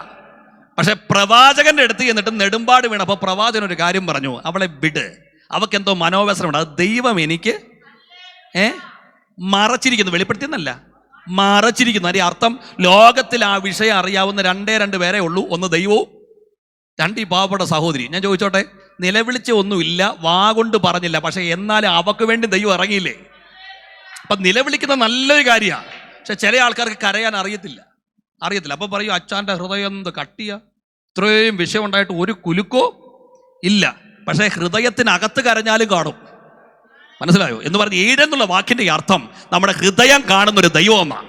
അങ്ങനെയെങ്കിൽ ഉപവാസ പ്രാർത്ഥനയിൽ ആരോടും പറയാൻ കഴിയാതെ ഹൃദയത്തിൻ്റെ അകത്തളങ്ങളിലെ വിതുമ്പലുകളുമായി ഇതിനകത്തിരിക്കുന്ന നമുക്ക് വേണ്ടി ഇറങ്ങുന്നൊരു ദൈവം ഉണ്ടെന്ന് വിശ്വസിക്കുന്നവർക്കായിട്ട് ദൈവത്തിന് സ്തോത്രം. സ്തോത്രം. അപ്പം ഈടെന്നുള്ള വാക്കിന് രണ്ടാമത്തെ അർത്ഥം എന്താണെന്നറിയാം? രണ്ടാമത്തെ അർത്ഥം നമ്മുടെ ഭാവി കാണുന്ന ദൈവമാണ്. ഈടെന്നുള്ളതിൻ്റെ 3 അർത്ഥമാണ്. 3 അർത്ഥമാണ്. നിങ്ങളത് പഠിച്ചാൽ മതി, വീട്ടിൽ ചെന്ന് പഠിച്ചാൽ. ഈടെന്നുള്ള വാക്കിൻ്റെ രണ്ടാമത്തെ അർത്ഥം തന്നെ നമ്മുടെ ഭാവി കാണുന്നൊരു ദൈവം എന്ന് പറഞ്ഞാൽ, ഈടെന്നുള്ള വാക്കിൻ്റെ ഒന്നാമത്തെ അർത്ഥം നമ്മുടെ ഹൃദയം, നമ്മുടെ ഉള്ളു കാണുന്ന, മനസ്സ് കാണുന്നൊരു ദൈവം. രണ്ടാമത്തെ വ്യക്തിപരമായി കാണുന്നൊരു ദൈവം. രണ്ടാമത്തെ അർത്ഥമാണ് നമ്മുടെ ഭാവി കാണുന്ന ദൈവം എന്ന് പറഞ്ഞാൽ ഇന്ന് വരെയുള്ള അവസ്ഥ നമുക്കറിയാം, ഇന്ന് വരെയുള്ള. പക്ഷെ നാളത്തെക്കുറിച്ച് ആർക്കെങ്കിലും അറിയാമോ? അല്ല. നാളെ എന്ത് സംഭവിക്കുമെന്ന് അറിയാമോ? ഒരു ചോദ്യം നിങ്ങളോട് ചോദിക്കുക. ഇവിടെ നീ ഉപവാസ പ്രാർത്ഥനയിൽ പങ്കെടുക്കുന്നു, ഇന്ന് രാത്രി ഞാൻ കൺവെൻഷൻ ഉറപ്പായിട്ട് വരുമെന്ന് ഗ്യാരണ്ടി ഉള്ളവരുടെ കൈയൊന്ന് ഉയർത്തിയേ. ഒരാൾ പോലും കൈ ഉയർത്തിയില്ല. കാര്യം എന്നാ? അടുത്ത നിമിഷത്തെക്കുറിച്ച് നമുക്കൊരു ബോധ്യവും ഇല്ല. പക്ഷെ നമ്മുടെ അപ്പൻ്റെ പ്രത്യേകത, കഴിഞ്ഞ കാലം കണ്ട ദൈവം നമ്മുടെ ഇന്നത്തെ അവസ്ഥയും കാണുന്നു, നമ്മുടെ ഭാവിയെയും കാണുന്ന ഒരുവനേ ഉള്ളൂ, അത് നമ്മുടെ കർത്താവ്. നമ്മുടെ കരങ്ങളൊന്ന് ഉയർത്തി കർത്താവ് സ്തോത്രം ചെയ്യാം. സ്തോത്രം. ഇത് എൻ്റെ പപ്പ, ഞാൻ പറഞ്ഞല്ലോ, ഒരു മിഷണറിയാണ്, ഭൂട്ടാൻ്റെ ബോർഡറിലാണ് പ്രവർത്തിക്കുന്നത്. അപ്പം പപ്പ കർത്താവിൻ്റെ വേലയ്ക്ക് വേണ്ടി ഇറങ്ങിയത് തന്നെ ഒരു വലിയ അത്ഭുതകരമായൊരു കാര്യമാണ്. എന്നാൽ അത്യാവശ്യം ഭൂട്ടാൻ സെൻട്രൽ ഗവൺമെൻറ്റിൽ നല്ല രീതിയിൽ ജോലി ചെയ്തുകൊണ്ടിരിക്കുമ്പോഴാണ് കർത്താവിൻ്റെ വേലയ്ക്ക് വേണ്ടി കർത്താവ് വിളിക്കുന്നത്. പുള്ളി ചെയ്തൊരു പരിപാടി എന്ന് പറഞ്ഞു കഴിഞ്ഞാൽ, ജോലി രാജിവെച്ചിട്ട് നാട്ടിൽ വരുമ്പോഴാണ് അറിയുന്നത് ജോലിയും രാജിവെച്ചു, എല്ലാം കിട്ടിയ കാശ് മുഴുവൻ അവസാനം പിരിഞ്ഞു വന്നപ്പോൾ കുറച്ച് കാശ് കിട്ടി. അത് അന്ന് PG വർഗീസ് ഉൾപ്പെടെയുള്ള അവിടുത്തെ മിഷണറിമാർക്കൊക്കെ അയച്ചു കൊടുത്തിട്ട് വട്ടപ്പൂജയായിട്ടാണ് നാട്ടിൽ വരുന്നത്. അപ്പോൾ പപ്പയുടെ സഹോദരിമാരൊക്കെ ഉണ്ട്, അവരെല്ലാം സമുദായ പാരമ്പര്യത്തിലുള്ളവരാണ്. അപ്പോൾ ഇവരെല്ലാം കൂടെ ചുറ്റും കൂടി നിന്നിട്ട് പപ്പയെ ശകാരിക്കുക. ഞാനിതൊന്നും ഇപ്പോഴും മറക്കത്തില്ല. അപ്പം എൻ്റെ പെങ്ങളൊന്നും വളരെ കുഞ്ഞാ. ഈ പപ്പയെ ഇവർ ഇങ്ങനെ രാജിവെച്ചതിൻ്റെ കാര്യത്തിൽ ഇങ്ങനെ ശകാരിക്കുന്ന സമയത്ത് ഇവരുടെ മുഖത്ത് നോക്കി പപ്പ പറയുന്ന ഒപ്പം പപ്പയ്ക്ക് ദൈവം കൊടുത്ത ദർശനങ്ങളാണ്. കാര്യം അതുപോലുള്ള ദർശനങ്ങളാണ് കർത്താവ് കൊടുത്തിരിക്കുന്നത്. അപ്പം ഇവരെ സംബന്ധിച്ചിടത്തോളം ഒന്നാമത് കർത്താവിൻ്റെ വേലയ്ക്ക് വേണ്ടി ഇറങ്ങിയതിൽ ഇവർക്ക് ഇഷ്ടമില്ല. അതിൻ്റെ കൂടെ ദർശനങ്ങളോട് പറഞ്ഞു കഴിഞ്ഞാൽ ഇവർ സഹിക്കുമോ? അപ്പം ഇത് കേൾക്കുമ്പോഴത്തേന് ഇവർ ശരിക്കും പപ്പയോട് തിരിച്ച് അറ്റാക്ക് ചെയ്ത് സംസാരിക്കുന്നുണ്ട്. അപ്പം ഇത് കഴിഞ്ഞിട്ട് തിരിച്ച് റൂമിലേക്ക് കയറി വരുമ്പോൾ ഞാനും എൻ്റെ മമ്മിയും കൂടെ പപ്പയോട് പറയും, പപ്പയ്ക്ക് വേറെ പണിയൊന്നുമില്ലേ, എന്തിനാണ് ഇവരോട് ഇങ്ങനെയൊക്കെ പറയാൻ പോകുന്നത്? അപ്പോൾ പപ്പ പറയുന്നത്, മോനെ ദർശനത്തിനൊരു പ്രത്യേകത ഉണ്ട്, അത് നടക്കാനുള്ളതാണ്. പ്രസംഗിച്ചാലും ഇവർ കേൾക്കത്തില്ല, നടക്കുമ്പോഴെങ്കിലും ഇവർക്ക് മനസ്സിലാവും എന്നെ വിളിച്ച ദൈവം സത്യമായ ദൈവമാണ്. പക്ഷേ ഈ ദർശനത്തിനൊരു അവധി വെച്ചിരിക്കുന്നൊക്കെ നമ്മൾ പറയാറില്ലേ? പക്ഷെ ഒരു വല്ലാത്ത അവധിയാണ്, ഇട്ട് കറക്കിക്കളയും. ആ സമയത്ത് അയ്യോ അയ്യോ അയ്യോ അയ്യോ എന്നൊക്കെ നമ്മൾ വിളിക്കും. പക്ഷെ അതിന് പലപ്പോഴും മറുപടി കിട്ടത്തുമില്ല. ഇത് നടക്കുമ്പോഴാണ് ഇതിനൊക്കെയാണ് ദൈവം ഇത്രയായിട്ട് കറക്കിയെന്ന് അന്നേരം മനസ്സിലാവത്തുള്ളൂ. അപ്പം ഞങ്ങളുടെ ജീവിതത്തിലും അതുപോലെ സാഹചര്യം, ഞാനിന്ന് പാസ്റ്റോട് പറയുണ്ടായി, ഈ ഞങ്ങളുടെ പ്രായത്തിലുള്ള കുഞ്ഞുങ്ങൾ പട്ടി കിടന്നിട്ടുണ്ടോ എന്ന് ഞങ്ങൾക്ക് അറിയത്തില്ല, പക്ഷെ ഞങ്ങൾ കിടന്നിട്ടുണ്ട്, ശരിക്കും കിടന്നിട്ടുണ്ട്. എൻ്റെ കാര്യം ഞാൻ ചോദിച്ചു കഴിഞ്ഞാൽ ഞങ്ങൾ വട്ടപൂജ്യമായൊരു സമയങ്ങളുണ്ട്. എന്നാൽ ആ ഒരു സാഹചര്യത്തിലൂടെ ഞങ്ങളിങ്ങനെ കടന്നു പോയിക്കൊണ്ടിരിക്കുകയാണ്. അപ്പം അങ്ങനെ ഇരിക്കുന്ന സമയത്ത് 2012 ഒരു സംഭവം നടന്നു. പപ്പയ്ക്ക് ഒരു ആക്സിഡൻറ്റ് ഉണ്ടായി. ഒരു സാധാരണ അപകടമല്ല, നേഴ്സിംഗ് ഫീൽഡിലുള്ളവർക്കൊക്കെ അതിൻ്റെ ഒരു ഗൗരവം മനസ്സിലാവുമായിരിക്കും. ബ്ലഡ് വൊമിറ്റ് ചെയ്ത് റോഡിൽ കിടക്കുന്ന കാഴ്ച കണ്ടിട്ട് ആൾക്കാർ എടുത്തുകൊണ്ട് പോയതാണ്. അവസാനം പല ഹോസ്പിറ്റലിൽ പോയി, 8 ഹോസ്പിറ്റലിൽ കഴിഞ്ഞിട്ടാണ് ആനന്ദലോക് എന്ന് പറയുന്ന ഒരു ഹോസ്പിറ്റലുണ്ട്, സിലിഗുരിയിൽ ഏറ്റവും വലിയ ഹോസ്പിറ്റൽ, അവിടെ കൊണ്ട് അഡ്മിറ്റ് ചെയ്തിരിക്കാൻ. അപ്പം ഞാനന്ന് SABC പഠിക്കാൻ, എന്നോട് പെട്ടെന്ന് വരാൻ പറഞ്ഞു. ഞാൻ അവിടെ ചെന്നപ്പോൾ ഡോക്ടർ എന്നെ ക്യാബിലേക്ക് വിളിച്ചിട്ട് പറഞ്ഞു, സത്യം പറഞ്ഞാൽ വലിയ പ്രതീക്ഷയൊന്നും വേണ്ട, പിന്നെ ഈ സെറിബൽ എന്നുള്ള പാർട്ട് പൊട്ടിയിട്ട് ബ്ലഡ് ലീക്ക് ചെയ്തുകൊണ്ടിരിക്കുകയാണ്, ബ്ലീഡിങ് സംഭവിച്ചുകൊണ്ടിരിക്കുകയാണ്. അപ്പോൾ ഏത് സമയത്ത് എന്ത് സംഭവിക്കാം, പിന്നെ നിങ്ങൾ പ്രാർത്ഥിച്ചോളാൻ പറഞ്ഞു, പിന്നെ ഞങ്ങൾ നോക്കാം എന്ന് പറഞ്ഞു. അപ്പോൾ അങ്ങനെ അവർ ശ്രമിച്ചുകൊണ്ടിരിക്കുകയാണ്. പക്ഷേ ബുധനാഴ്ച ആയപ്പോഴത്തേന് സകല പ്രതീക്ഷയും പോയി. എന്നാൽ എനിക്ക് ഭയങ്കര വിശ്വാസമാണ്. കാരണം ഈ ഡോക്ടർ ഇത് പറയുമ്പോഴും എൻ്റെ അകത്തുള്ള വിശ്വാസം എന്നാണെന്നറിയോ, ഈ പപ്പ പറഞ്ഞ ദർശനത്തിൽ 30% പോലും നടന്നിട്ടില്ല. അപ്പം നമ്മൾ പറയുന്നത് എന്നാ, വാഗ്ദത്തം ചെയ്ത ദൈവം വിശ്വാസം. അപ്പോൾ ഇത് നടക്കാതെ എടുക്കത്തില്ലല്ലോ, ആ ഒരു പ്രതീക്ഷ എൻ്റെ അകത്തുള്ളൂ. അതുകൊണ്ട് എനിക്ക് ഭയങ്കര വിശ്വാസമാണ്. പക്ഷേ ഞായറാഴ്ച കഴിഞ്ഞു, തിങ്കൾ കഴിഞ്ഞു, ചൊവ്വ കഴിഞ്ഞു, ബുധനാഴ്ച കഴിഞ്ഞു. ബുധനാഴ്ച ആയപ്പോൾ പപ്പയെ വെന്റിലേറ്ററിലേക്ക് മാറ്റി. ഡോക്ടറിനെ വിളിച്ചിട്ട് പറഞ്ഞു, ഇനി ഒരു പ്രതീക്ഷയില്ല, ഒരു കാര്യം ചെയ്യും, മമ്മിയെ പെട്ടെന്ന് കൊണ്ടുവന്ന് പപ്പയൊന്ന് കാണിച്ചോളാൻ പറഞ്ഞു. അപ്പോൾ ഞാൻ പെട്ടെന്ന് വീട്ടിൽ ആ ഡോക്ടറെ ക്യാബിൽ തന്നെ മമ്മിയെ വിളിച്ചിട്ട് പറഞ്ഞു, പെട്ടെന്ന് കാര്യങ്ങൾ റെഡിയായി പൊക്കോ, പപ്പയുടെ കാര്യത്തിൽ വലിയ ഹോപ്പില്ല. ഞങ്ങളുടെ വീട്ടിൽ മരണവീട് അങ്ങനെ അതുപോലെ നിലവിളി വരുന്നു. ഞാൻ പപ്പയോട് സംസാരിക്കുമ്പോൾ ധൈര്യത്തോടാണ് വിളിക്കുന്നത്. തിരിച്ച് റൂമിലേക്ക് ചെന്നപ്പോഴത്തേക്ക് ഞാൻ അറിയാതെ പൊട്ടിക്കരഞ്ഞു പോയി. കരഞ്ഞ എന്താണെന്നറിയാം, പപ്പ മരിക്കും എന്ന് പേടിച്ചല്ല, മറിച്ച് എൻ്റെ ചിന്ത, ഈ മരിച്ച് നാട്ടിൽ കൊണ്ടുവരുമ്പോഴേ ഫ്യൂണറലൊക്കെ കഴിയും, കുറച്ച് 2-3 ദിവസം കഴിയുമ്പോൾ വലിയ പെങ്ങളുമാരെല്ലാം കൂടി ഇങ്ങോട്ട് വരും. വന്നിട്ട് ചുറ്റുന്നേരം, എന്തിയാടാ വാഗ്ദത്തം, എന്തിയാ മോനെ ദർശനം, നിൻ്റെ അപ്പൻ എന്നാടാ പറഞ്ഞേ. അപ്പം എന്നാ മറുപടിയാണ് നമ്മൾ തിരിച്ചു പറയുന്നേ. പക്ഷേ ആ ഒരു കണ്ണീരിനിടയിൽ കർത്താവിനെ കേൾപ്പിച്ചൊരു ദൈവശബ്ദമുണ്ട്, ഒരു പ്രവചന പുസ്തകത്തിലൊരു വാക്യം, നിങ്ങൾക്കറിയാവുന്ന വാക്യമായിരിക്കും. ആ വാക്യം ഇങ്ങനെയാണ്, മരണത്തെ ഞാൻ സദാകാലത്തേക്ക് മാറ്റും, ജാതികളുടെ ഇടയിൽ നിങ്ങൾക്കുണ്ടായിരുന്ന നിന്ന ഞാൻ നീക്കും.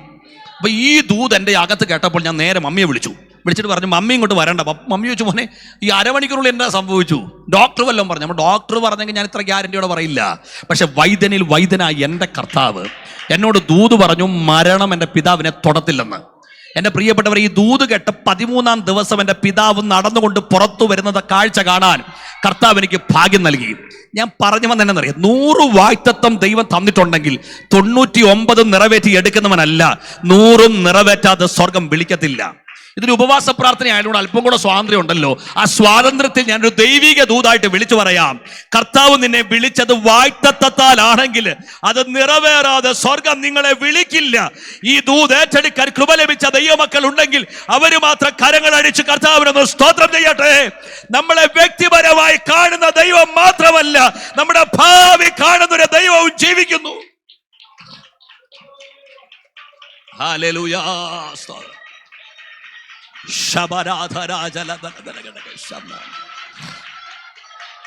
Hallelujah, hallelujah, hallelujah, hallelujah. Jesus. അപ്പൊ 7 എന്നുള്ള വാക്കിന് 2 അർത്ഥം പറഞ്ഞു. ഇനി 3-ാമത്തെ അർത്ഥം പറയാം. നമ്മുടെ അദൃശ്യ മണ്ഡലത്തിൽ നമുക്കെതിരെയുള്ള പോരാട്ടം കാണുന്ന ദൈവം. 7 എന്നുള്ള വാക്കിന്റെ 3 അർത്ഥമാണ് ഞാൻ പറഞ്ഞത്. അദൃശ്യ മണ്ഡലത്തിൽ നമുക്കെതിരെയുള്ള പോരാട്ടം കാണുന്ന ദൈവം. ഇപ്പോൾ ഒരു കാര്യം നമ്മളെല്ലാം ചിന്തിച്ചാൽ മതി. നമ്മളെല്ലാം ഇങ്ങനെ ഇരിക്കുന്നതിൻ്റെ കാര്യം എന്താണെന്നറിയാം. ഇതെല്ലാം പാസ്റ്റർ പറഞ്ഞു, ഞാൻ പറഞ്ഞു, ഇതെല്ലാം നമ്മുടെ കഴിവ് കൊണ്ടോ ബുദ്ധി കൊണ്ടോ ഒന്നും അല്ല. നമുക്കെതിരെ ശത്രു അടിച്ചാട്ടി നമ്മൾ കണ്ടില്ലേലും തടുക്കേണ്ടതിനെ കർത്താവ് തടുത്തിട്ടുണ്ട്, ഒഴിച്ചുവിടേണ്ടതിനെ കർത്താവ് ഒഴിച്ചുവിട്ടിട്ടുണ്ട്, രക്ഷപ്പെടുത്തേണ്ട മണ്ഡലങ്ങളിൽ കർത്താവ് രക്ഷപ്പെടുത്തിയിട്ടുണ്ട്. അതുകൊണ്ട് മാത്രമാണ് ഇന്ന് പകൽ ഇവിടെ നിന്ന് കർത്താവിനെ സ്തുതിക്കുന്നത്. സ്തോത്രം. ഈ നിങ്ങളുടെ അനുഭവം ആണെങ്കിലും സ്തോത്രം പറഞ്ഞാൽ കുഴപ്പമില്ല.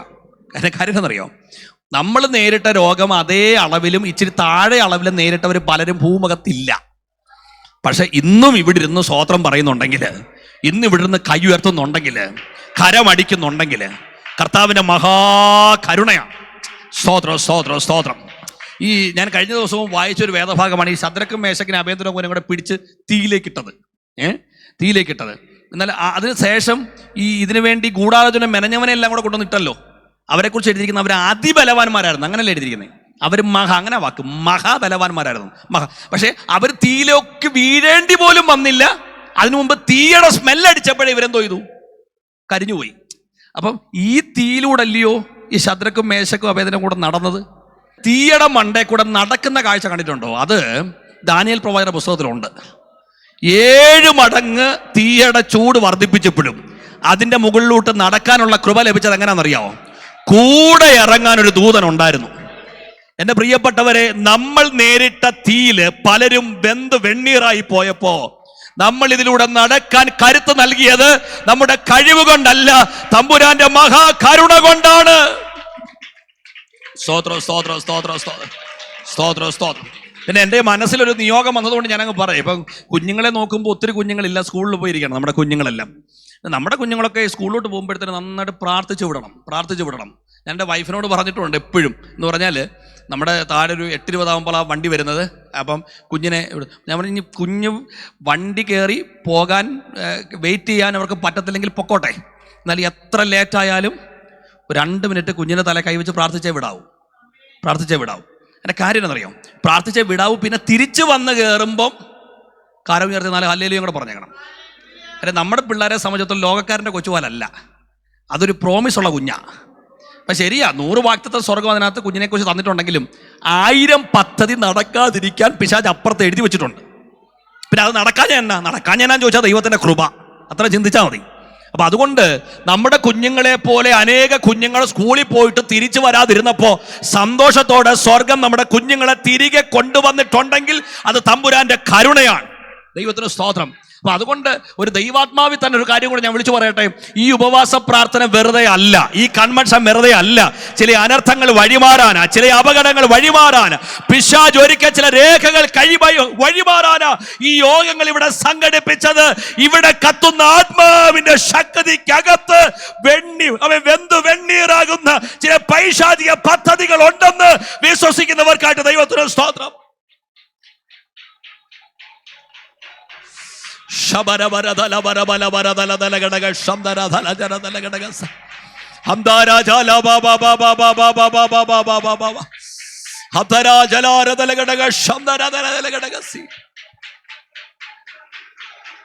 ഹല്ലേലൂയ,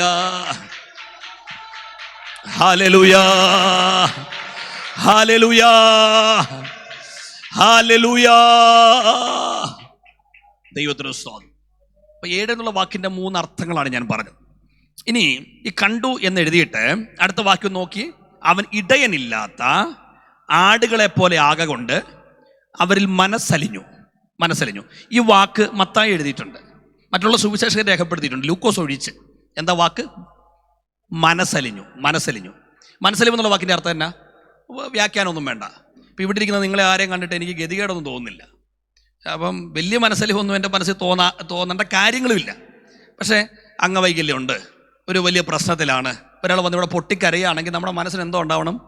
ഈ മനസ്സലിവ് ഉണ്ടാവുന്നത് ആരെ കാണുമ്പോഴാണെന്ന് അറിയാം? ഇംപെർഫെക്റ്റ് ആയിട്ടുള്ള ആൾക്കാരെ കാണുമ്പോഴാണ്. ഇംപെർഫെക്ഷൻ കാണുമ്പോഴാണ്.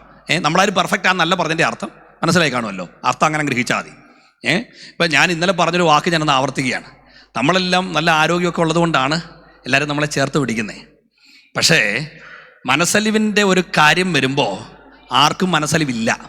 പക്ഷെ കർത്താവിൻ്റെ പ്രത്യേകത, തകർന്നെന്ന് തോന്നുമ്പം അവനെ ചേർത്ത് പിടിക്കുന്ന ഒരു അരുമനാഥനുണ്ടെങ്കിൽ അത് കർത്താവ് മാത്രമാണ്.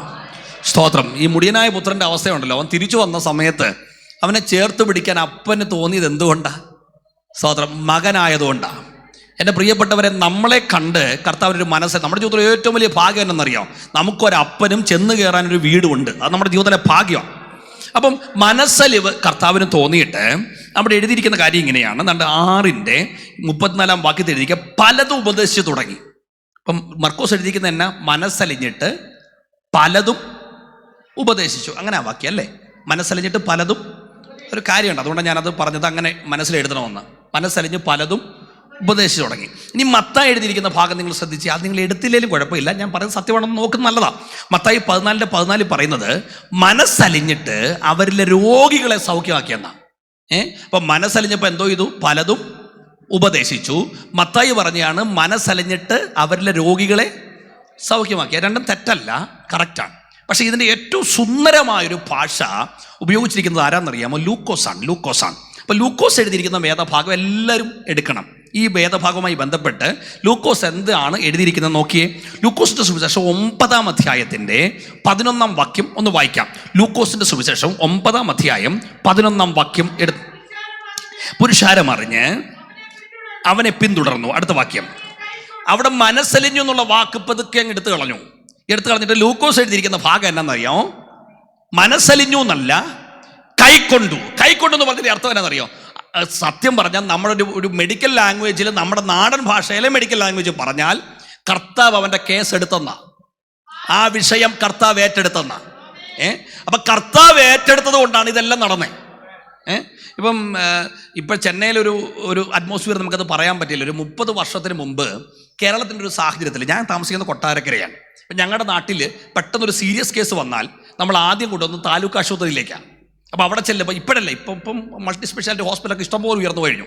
നമ്മളോട് ചെന്നപ്പോൾ ഡോക്ടർ പറയാണ് ഒരു രക്ഷയില്ല കേട്ടോ, സീരിയസ് ആണ് എന്ന് പറയുമ്പോഴും നമ്മുടെ അവസാനത്തെ പ്രതീക്ഷ എവിടെ ആയിരുന്നറിയാം? Medical college. അത് നമ്മുടെ ചിന്ത, മെഡിക്കൽ കോളേജിലെ വലിയ ഡോക്ടറില്ലേ, പുള്ളിക്കാരൻ നോ പറയുന്നവരെയും പ്രതീക്ഷയാണ്. ഇപ്പം അവരും കൂടെ തള്ളിക്കഴിഞ്ഞാൽ പിന്നെ ഞാൻ കൊണ്ടുവന്നാൽ മതി എന്നാണ്, പിന്നെ ഒരു മാർഗമില്ല. അപ്പോൾ അങ്ങനെയെങ്കിലേ ഈ ആത്മീയ തലത്തൊന്ന് ചിന്തിച്ച് നോക്കിയേ. കർത്താവ് കൈക്കൊണ്ടു എന്ന് പറയുമ്പം ഞാൻ വേറൊരു ഭാഗവും കൂടെ ചേർത്ത് പറയാം. ഇവർക്കൊരു വിഷയം വന്നപ്പോൾ ആരും അവരെ സപ്പോർട്ട് ചെയ്യാനില്ലായിരുന്നു. കർത്താവ് മാത്രം വിഷയം എടുത്തു എന്നുള്ളത് കൊണ്ടാണ് രക്ഷപ്പെട്ടത്. അപ്പം ലോകത്തിലെ വൈദ്യന്മാരും മുഴുവൻ നിങ്ങളുടെ വിഷയത്തിൽ no no no no no എന്നാ പറയുന്നെങ്കിലും, നാട്ടുകാർ മുഴുവൻ നടക്കത്തില്ല എന്നാ പറയുന്നെങ്കിലും, സ്വർഗത്തിലുള്ള അപ്പൻ ഇതുവരെ നോ പറഞ്ഞിട്ടില്ലെങ്കിൽ നമുക്കിപ്പോഴും പ്രതീക്ഷയുണ്ട്. മനസ്സിലായവർക്കാണ് ദൈവത്തിന് സ്തോത്രം. എന്ന് പറഞ്ഞാൽ ലോകത്തിലെ എല്ലാവരും പറയാൻ നടക്കത്തില്ല, നിങ്ങളുടെ വിഷയം ഏതാകട്ടെ, പക്ഷെ സ്വർഗത്തിലെ അപ്പച്ചൻ ഇതുവരെ നോ പറഞ്ഞിട്ടില്ലയോ, ഇപ്പോഴും പ്രതീക്ഷിക്കാം. സ്തോത്രം. ഒരു വർഷം ആയിട്ടില്ല, കോതമംഗലത്ത് ഞാനൊരു യോഗത്തിന് പ്രസംഗിക്കുക, കോതമംഗലത്ത്. അപ്പം അവിടെ ഒരു വലിയ ഗ്രൗണ്ടിലാണ് പ്രസംഗം നടക്കുക. പ്രസംഗമെല്ലാം കഴിഞ്ഞിട്ട് ഞാൻ ചോദിച്ചു, പ്രാർത്ഥിക്കാൻ ആരെങ്കിലും ഉണ്ടെങ്കിൽ കൈ ഉയർത്താം എന്ന് പറഞ്ഞപ്പോൾ ഒരു 300 പേരാ യോഗത്തിന് കാണുകയും ഒരാൾ കൈവക്കി, ഒരു പെങ്കൊച്ച്. അതിനകത്ത് അത്ഭുതം വല്ലതും ഉണ്ടോ?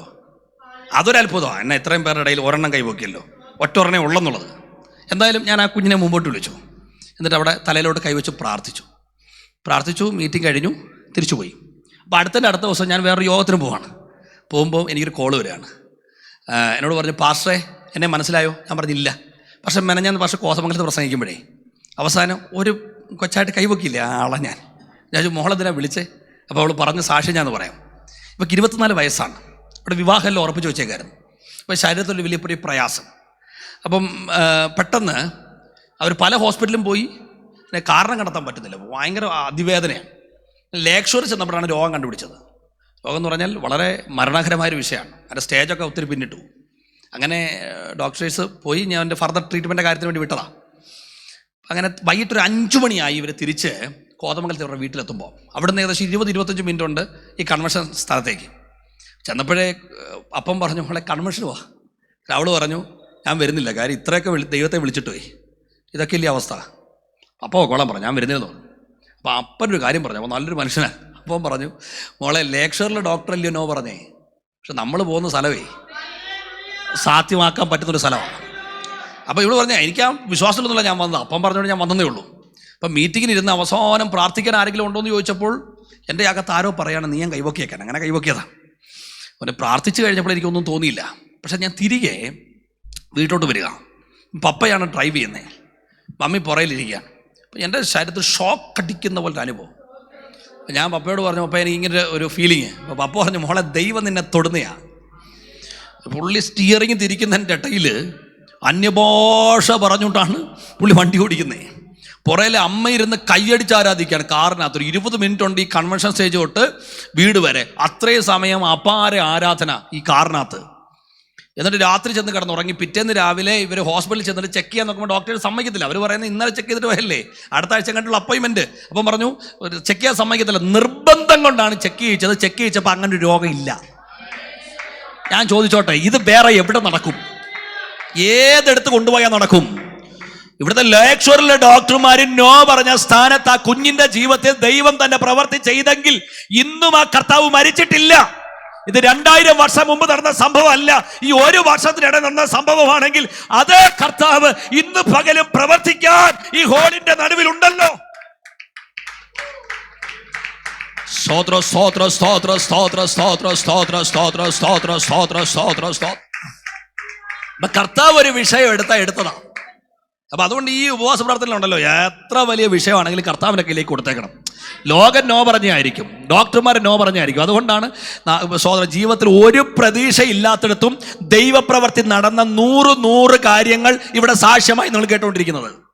കർത്താവിന്റെ ദാസന്റെ കാര്യം ഇന്നലെ പറഞ്ഞല്ലോ, മരണമെന്നുള്ളത് മുമ്പിൽ കാണുമ്പോഴും ആ മരണത്തിൽ നിന്ന് വലിച്ചെടുക്കാൻ ആർക്ക് കഴിവുണ്ട്? അത് കർത്താവിന് മാത്രമേ ഉള്ളൂ. ദൈവത്തിന്റെ സ്തോത്രം. നമ്മുടെ കരങ്ങളൊന്നും ഉയർത്തി കർത്താവിന് സ്തോത്രം ചെയ്യാം. അപ്പം അവിടെ ലൂക്കോസ് 9:11 പറഞ്ഞിരിക്കുന്ന വാക്ക് ഇങ്ങനെയാണ്, മനസ്സലിഞ്ഞു എന്നുള്ള പദമല്ല, പിന്നെന്താണ്? കൈക്കൊണ്ടു.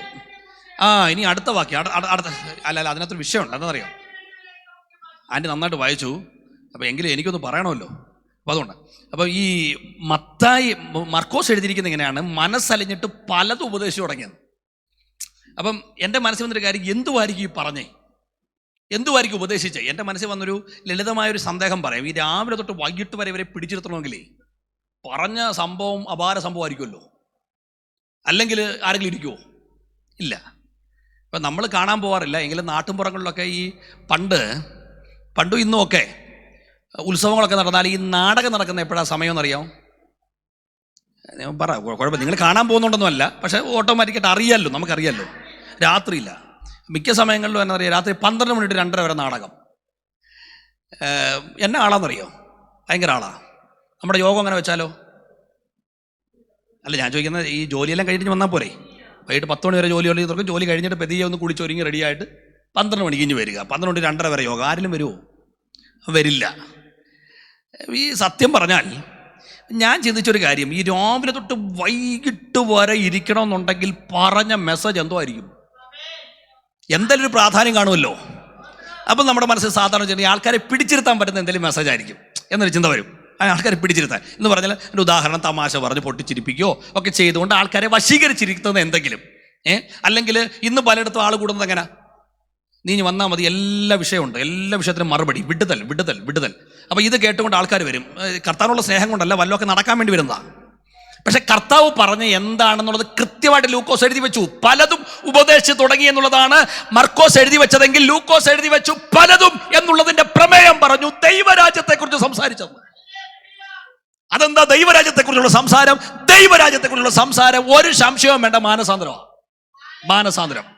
അപ്പൊ എൻ്റെ ഒരു ഭാഷ പറഞ്ഞ എന്നാന്നറിയോ, സത്യം പറഞ്ഞ രാവിലെ തൊട്ട് വന്നതിനെല്ലാം പച്ചയ്ക്ക് കീറുകയായിരുന്നു. പാപബോധം അകത്തൊളവാക്കത്തക്ക രീതിയിൽ ഓരോന്നിനെയും കർത്താവ് വിവേചിച്ചു. ഓരോരുത്തരുടെയും പാപത്തെക്കുറിച്ച് കർത്താവ് കൃത്യമായി വിളിച്ചു പറഞ്ഞപ്പോൾ ജനം പൊട്ടിക്കരഞ്ഞു, ജനം നിലവിളിച്ചു, ജനം പാപ വഴികളെ വിട്ടുവന്നു. അങ്ങനെ ഒരു അപാര ഉണർവ് രാവിലെ തൊട്ട് വൈകിട്ട് വരെ അവിടെ നടന്നു. സ്തോത്രം. പക്ഷേ അതിനകത്ത് ഇത്രയും സ്തോത്രം പോരാ. ഈ സ്തോത്രം അതിനകത്ത് അത്ഭുതമില്ല. എൻ്റെ കാര്യം എന്നറിയോ, നമ്മളാരും ഈ ഒരു തലം കണ്ടിട്ടില്ല. എന്നാൽ ഒരു 50 വർഷം പുറയിൽ, ഒരു 40 വർഷം പുറയിൽ നമ്മുടെ കൺവെൻഷനുകളെല്ലാം ഈ പരിപാടി ഉണ്ടായിരുന്നു. എന്താണെന്നറിയാമോ? ദൈവദാസന്മാര് കടന്നു വന്ന് മാനസാന്തരം വിളിച്ചു പറഞ്ഞപ്പോൾ ജനം പാപബോധത്തിൽ പൊട്ടിക്കരഞ്ഞ് നിലവിളിച്ചുകൊണ്ട് ഓടി വന്ന നിരവധി കാഴ്ചകൾക്ക് പെന്തക്കോസ്ത് സമൂഹം സാക്ഷ്യം വഹിച്ചിട്ടുണ്ട്. എന്നാൽ ഇന്ന് ഈ വചനം കേൾക്കുമ്പോഴും ഒരു പടി പോലും പുറകോട്ട് മാറാതെ ആ ഒരു തലത്തിലേക്ക് നമ്മുടെ കൺവെൻഷനുകൾ മടങ്ങി വരണം. സ്തോത്രം. ഈ കൺവെൻഷൻ കഴിയുമ്പം പ്രസംഗിക്കുന്ന ഞങ്ങളും നിങ്ങളും എല്ലാം ഉൾപ്പെടെ ഒരു അനുതാപവും പൊട്ടിക്കരച്ചിലും നിലവിളിയും കണ്ണീരും ഒക്കെ ഇവിടെ ഉണ്ടായാൽ, എൻ്റെ പ്രിയപ്പെട്ടവരെ, ആ ഉണർവ് ഒരു ദിവസം കൊണ്ട് തീരില്ല. ഈ ചെന്നൈ പട്ടണത്തെ ഇളക്കി മറിക്കുന്ന ഉണർവാക്കി സ്വർഗം ആ ഉണർവിനെ മാറ്റും എന്ന് വിശ്വസിക്കുന്നവർക്കായിട്ട് ദൈവത്തിന് സ്തോത്രം, സ്തോത്രം. അപ്പം ദൈവരാജ്യത്തെ കുറിച്ച് സംസാരിച്ച, അല്ലാതെ തട്ടിപ്പും വെട്ടിപ്പും അല്ല. രാവിലെ തൊട്ട് വൈകിട്ട് വരെ കർത്താവിൻ്റെ പ്രസംഗത്തിന്റെ പ്രമേയം എന്തായിരുന്നു? ദൈവരാജ്യം. ദൈവരാജ്യത്തെക്കുറിച്ച് സംസാരിക്കുകയും, അടുത്തത് രോഗശാന്തി വേണ്ടിയവർ, അങ്ങനെയല്ല വാക്യം, രോഗശാന്തി വേണ്ടിയവർ. അപ്പം പക്ഷേ ഈ മത്തായി എഴുതി വെച്ചാൽ എന്നറിയോ? മത്തായി എഴുതി വെച്ചത് മനസ്സലിഞ്ഞിട്ട് അവരിലെ രോഗികളെ സൗഖ്യമാക്കുന്നത്. അപ്പം നമ്മുടെ ചിന്ത തൂത്തുവാരി തൊട്ടെന്നാ. ഇല്ല. ആരെയാ തൊട്ടെ? രോഗശാന്തി വേണ്ടിയവരെ. അതിൻ്റെ അർത്ഥം ആവശ്യഭാരത്തോടെ ഇരുന്നവർക്ക് സ്പർശനം കിട്ടി. സ്തോത്രം. അപ്പം എനിക്ക് ആഗ്രഹമുണ്ട് ഈ മീറ്റിങ്ങിൽ കടന്നു വന്ന എല്ലാവരെയും കർത്താവ് തൊടണമെന്ന്. പക്ഷെ അതത്ര സാധ്യമല്ല. പക്ഷെ ആവശ്യഭാരത്തോടെ ഇരിക്കുന്നത് 50 പേരുണ്ടെങ്കിൽ 50 പേരെയും കർത്താവ് തൊടും. സ്തോത്രം. ഇപ്പം എനിക്ക് സ്നേഹത്തോടൊക്കെ ഉള്ള ഉപദേശങ്ങളൊക്കെ പാസ്റ്റർ തന്നിട്ടുണ്ട്. അപ്പം അത് നമ്മുടെ ദൈവമക്കളെല്ലാം ഇരിക്കുകയാണല്ലോ. അപ്പം അതുകൊണ്ട് അങ്ങ് പറയാണ്. അപ്പം എല്ലാവരും എല്ലാത്തിനകത്തും നല്ലതാണെന്നൊന്നും ചിന്തിക്കണ്ട. എല്ലാരെയും കർത്താവ് തൊടുമെന്നും ചിന്തിക്കണ്ട. ആവശ്യഭാരം ഉള്ളവനെ ദൈവം തൊടും. സ്തോത്രം. ദൈവസഭയുടെ കൃത്യമായ അംഗങ്ങൾ ആരാണ്, അവരെ ദൈവം തൊടും. സ്തോത്രം. അപ്പൊ ആ ആവശ്യഭാരം നമ്മുടെ അകത്തുണ്ടെങ്കിൽ തൊട്ടിരിക്കും. ഇപ്പൊ എല്ലാവരും കൃത്യമാണ്. എല്ലാവരും കൂടെ തൂത്തുവാരി കൊണ്ടുപോകാനൊന്നും അല്ല കർത്താവ് വരുന്നത്.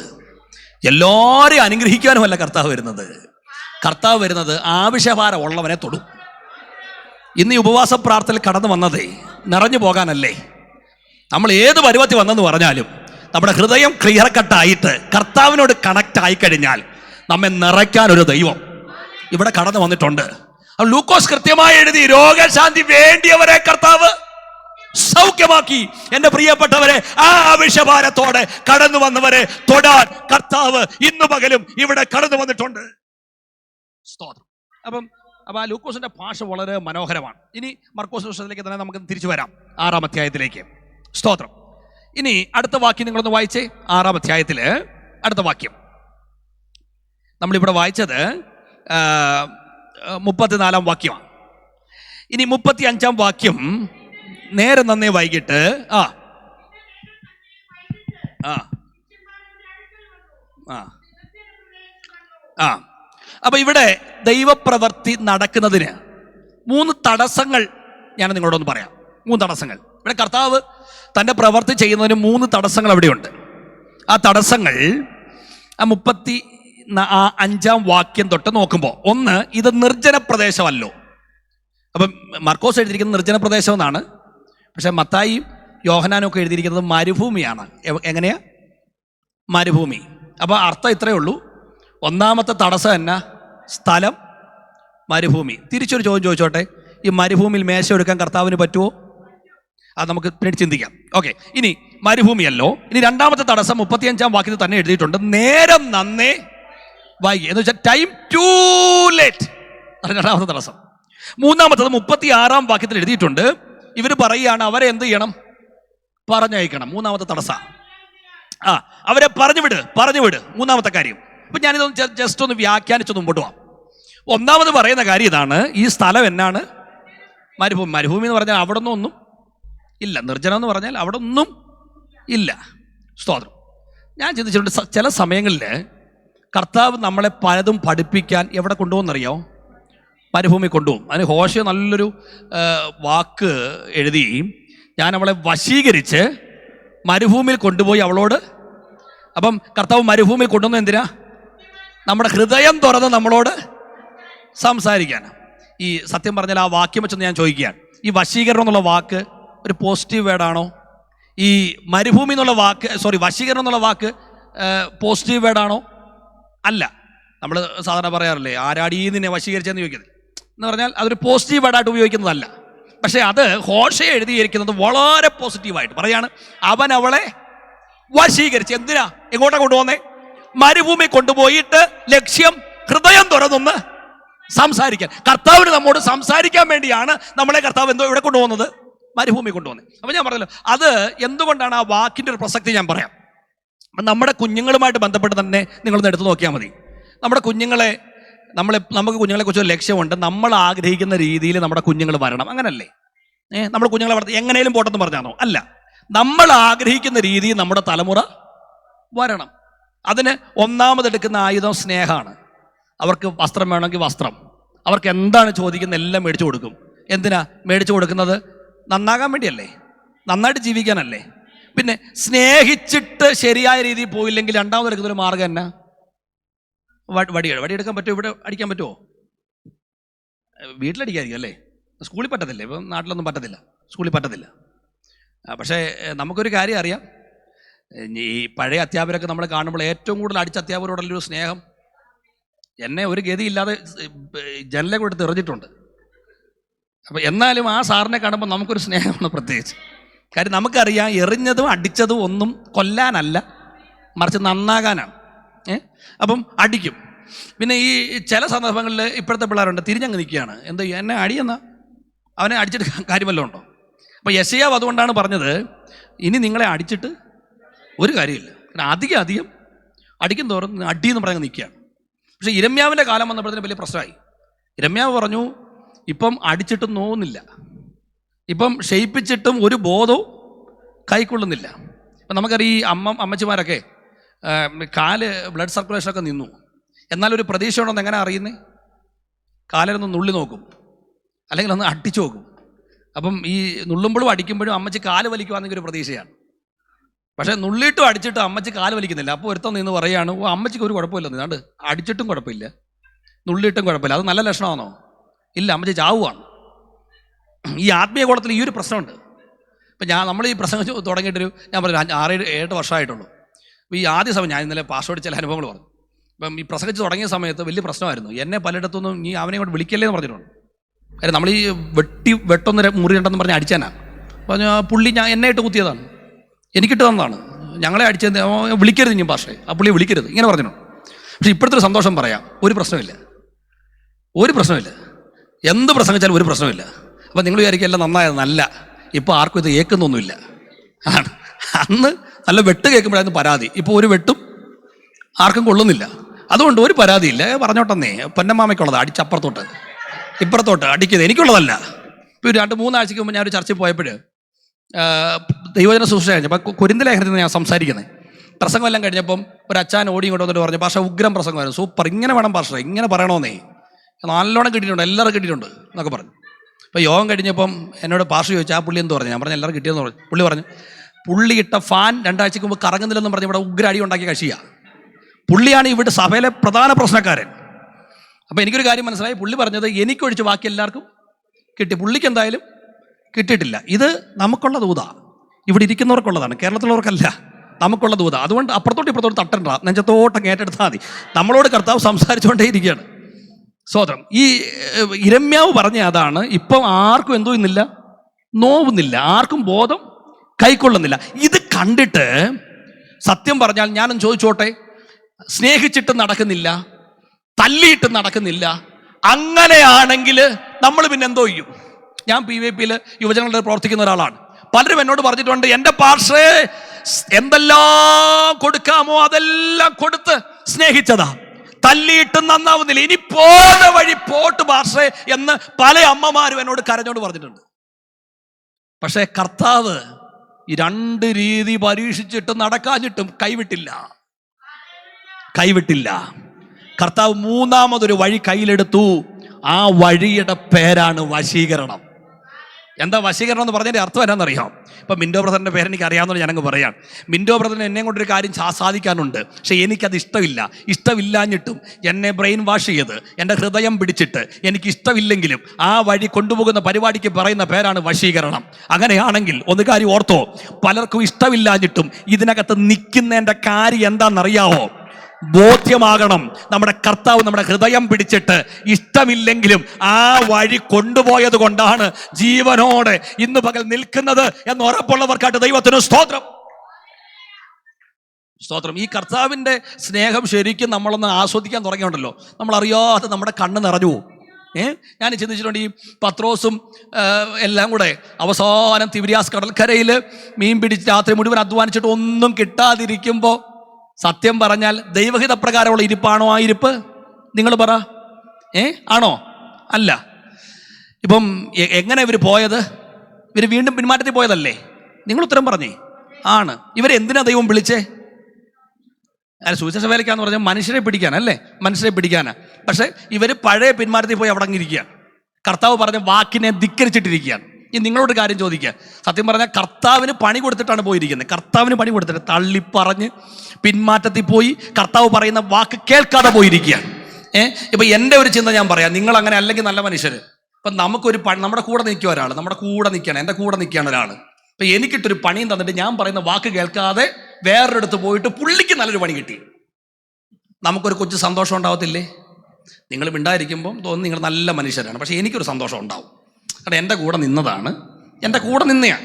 ഞാൻ എല്ലാം കൊടുത്തു. കർത്താവ് പത്രോസിന് കൊടുത്ത പോലെ എന്താ കൊടുക്കാത്ത? എല്ലാം അപ്പനെ പോലെ സ്നേഹിച്ച, കുഞ്ഞിനെ പോലെ ചേർത്ത് പിടിച്ച, ചോദിച്ചതെല്ലാം കൊടുത്തിട്ട് എൻ്റെ വാക്ക് കേൾക്കാതെ അതാ പോയി. അവിടെ ചെന്നിട്ട് നല്ലൊരു പണി കിട്ടിയപ്പോൾ മനുഷ്യനായിട്ടുള്ളവർക്ക് എല്ലാവർക്കും ഒരു കൊച്ചു സന്തോഷം ഉണ്ടാവും. എന്നാലും എന്നെ കളിപ്പിച്ചിട്ട് പോയല്ലയോ, പഠിക്കട്ടെ എന്ന് പറയും. പക്ഷെ കർത്താവ് ചെയ്തൊരു കാര്യം എന്നെ അത്ഭുതപ്പെടുത്തിയെന്നറിയാം.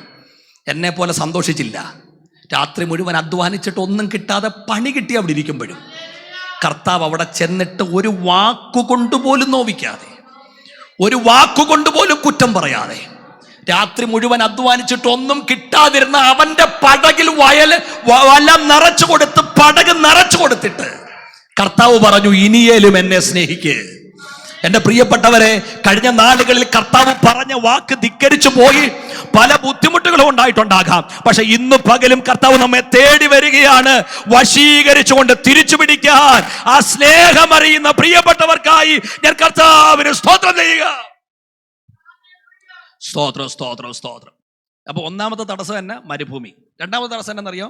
അവിടെ തന്നെ ഇരിക്കുന്നു, നേരം നന്നേ വൈകി എന്ന് പറഞ്ഞ ടൈം ടു ലേറ്റ്, സമയം ഒത്തിരി താമസിച്ചു പോയി. പക്ഷെ ഒരു കാര്യം ദൈവമക്കളെല്ലാം തിരിച്ചറിയണം, കർത്താവിന് ടു ഏർലി ഇല്ല, ടു ലേറ്റും ഇല്ല. കർത്താവിന് റൈറ്റ് ടൈമാണ്, റൈറ്റ് ടൈം. അതിന് ഒറ്റ വാചകത്തിൽ ഒറ്റ സംഭവം ഇങ്ങനെ പറഞ്ഞങ്ങ് തീർക്കുന്നത് നല്ലത്. 4 ദിവസമായി നാറ്റം വെച്ച ലാസറിന്റെ കല്ലറയ്ക്ക് നിന്നുകൊണ്ട് കർത്താവ് ഒരു വാക്ക് വിളിച്ചു പറഞ്ഞു, വിശ്വസിച്ചാൽ നീ ദൈവത്തിന്റെ മഹത്വം കാണും. ഈ ഉപവാസ പ്രാർത്ഥനയുടെ വെള്ളിയാഴ്ച ദിവസം ദൈവത്തിന്റെ പരിശുദ്ധാത്മാവ് ഇവിടെ കടന്നു വന്ന ചിലരെ നോക്കി വിളിച്ചു പറയുന്നു, വിശ്വസിച്ചാൽ നീ ദൈവത്തിന്റെ മഹത്വം കാണും. അത് തലമുറയുടെ വിഷയമാകട്ടെ, കുടുംബത്തിന്റെ വിഷയമാകട്ടെ, ശുശ്രൂഷ മണ്ഡലമാകട്ടെ, സമസ്ത മേഖലകളിലും ദൈവത്തിന്റെ പരിശുദ്ധാത്മാവ് വിളിച്ചു പറയുക, വിശ്വസിക്കാൻ തയ്യാറായാൽ ഇന്ന് പകൽ ദൈവ പ്രവൃത്തി സ്വർഗം നിങ്ങളിലൂടെ ചെയ്യും.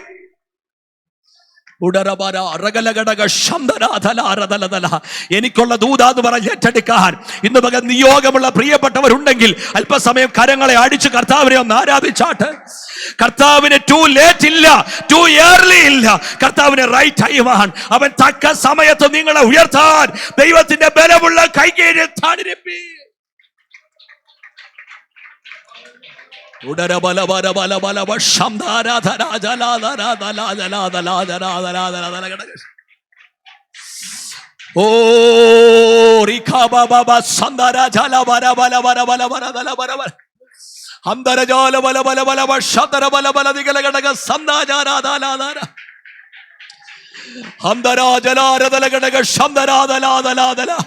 ഉപവാസ പ്രാർത്ഥനയിൽ ദൈവശക്തി വ്യാപരിക്കട്ടെ.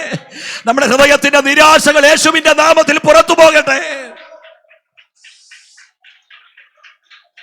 ഹല്ലേലൂയാ, ഹല്ലേലൂയാ. കർത്താവിന്റെ കരുതൽ എത്ര വലുതാണ്. ഇപ്പൊ 2 തടസ്സങ്ങളാണ് പറഞ്ഞത്. ഒന്ന്, ഇത് മരുഭൂമിയാണ്. 2, സമയം താമസിച്ചു. ഇപ്പം ഈ 2 ചോദ്യങ്ങൾ നിങ്ങൾ അനുഭവിച്ചിട്ടില്ലേ? മരുഭൂമിയിൽ മേശ ഒരുക്കാൻ കർത്താവിന് പറ്റുമോ? ഈ ചോദ്യം അനുഭവിച്ചിട്ടുണ്ടല്ലോ.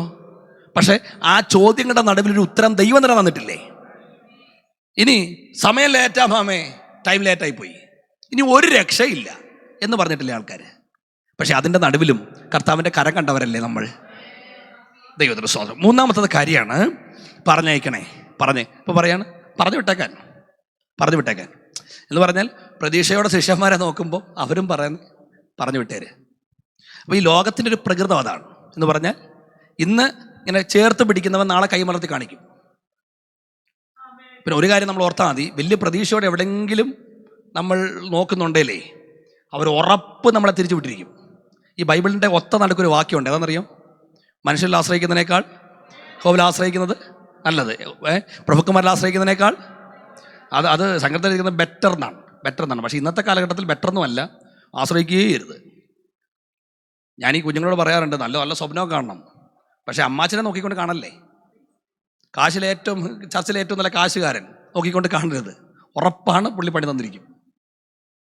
കാര്യം അവരെ ആരെ നോക്കരുത്, ദൈവത്തെ മാത്രം നോക്കി ഇറങ്ങാവൂ. അങ്ങനെ കർത്താവ് കരുതുന്ന കരുതൽ വലുതാ. സ്തോത്രം. ഇപ്പം ഏലിയാവിനോട് പറഞ്ഞു നേരെ കെരീത്തിലോട്ട് പോകും. പക്ഷെ കെരീത്തിലോട്ട് പോയപ്പോഴത്തേന് എന്തോ കണ്ടോണ്ടാ പോകുന്നത്, അത് നീ നോക്കണ്ട, പൊക്കോ, ബാക്കി ഞാൻ നോക്കിക്കോളാം. കാര്യം കെരീത്തിലോട്ട് പോകാൻ വേണ്ടി ആദ്യം കൽപ്പിച്ചത് ആരോടാണെന്നറിയോ? കാക്കയോടാണോ ഏലിയാവിനോടാണോ? കാക്കയോടാ. എന്നിട്ട് പറഞ്ഞു കാക്കയോട് ഞാൻ കൽപ്പിച്ചിട്ടുണ്ടെന്ന്. എന്ന് പറഞ്ഞാൽ ഈ പുള്ളി പോകുന്നതിന് മുമ്പേ കാക്കയോട് പറഞ്ഞു, എൻ്റെ ദാസൻ അങ്ങോട്ട് വരുന്നുണ്ട്, നീ ആദ്യം അങ്ങോട്ട് ചെല്ല്. ഞാൻ ചോദിച്ചോട്ടെ, കാക്ക വല്ലതും കൊണ്ട് തരുന്നത് ഇതുവരെ കേട്ടുപോലും ഉണ്ടോ? ഇപ്പം ഞങ്ങൾ ഈ മലയാളം മീഡിയം സ്കൂളിലൊക്കെ പഠിച്ചവരാണ്. 1 മണി, ഒരു 12:30 ഒലാവുമ്പോഴത്തേനും ഇതെല്ലാം കൂടി ഇങ്ങനെ ഒരു വരവുണ്ട് അല്ലേ? സ്കൂളിൽ പഠിച്ച അത് സമയമൊന്നും പറയണ്ട, കൃത്യമായിട്ട് 12:45 കഴിയുമ്പോഴത്തേന് ഇതെല്ലാം കൂടെ വന്നങ്ങ് നിരക്ക്. എന്തിനാ? നമുക്ക് വല്ലതും കൊണ്ടുവരുവാണ്?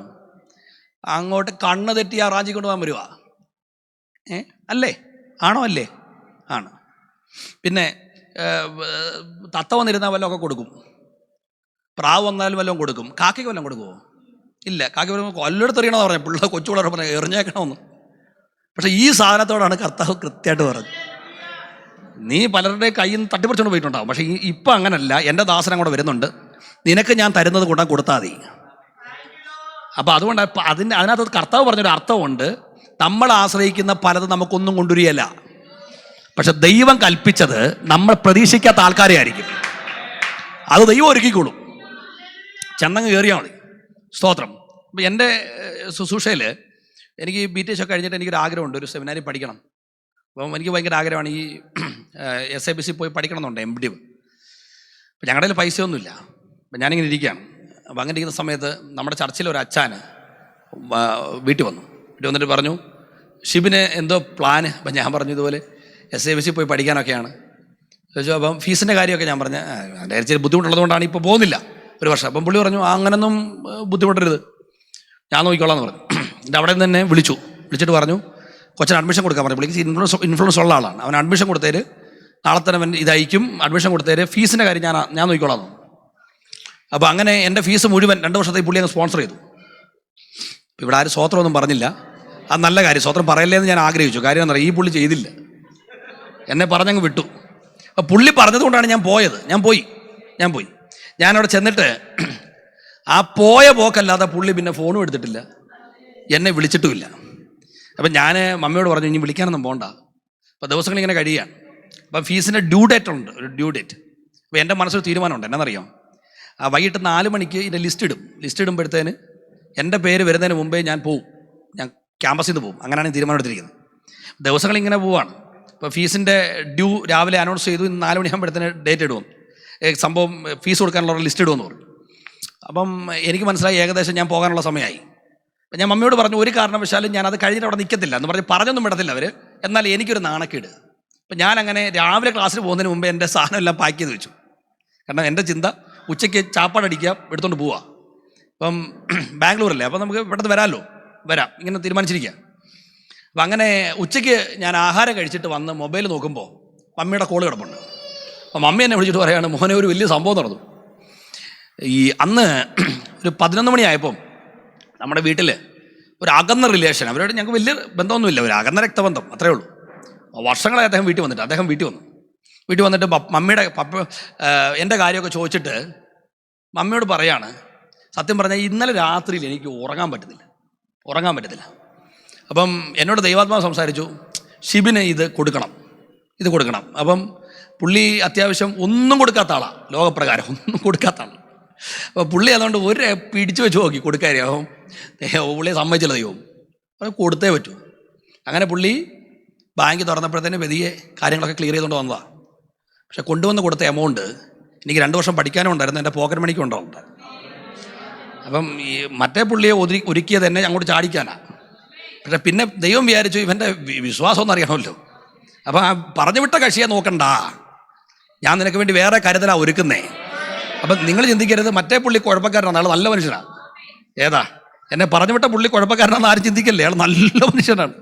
ഇന്നും നമ്മളുമായിട്ടൊരു സഹോദരി ബന്ധമുള്ളതാണ്. പക്ഷെ ദൈവം പറഞ്ഞു, നീ കൊടുക്കണ്ട, നീ കൊടുത്താൽ അവൻ്റെ കണ്ണ് നിൻ്റെ മേളിലായിരിക്കും, ഞാൻ വേറെ കാര്യം ഒരുക്കിക്കോളാം.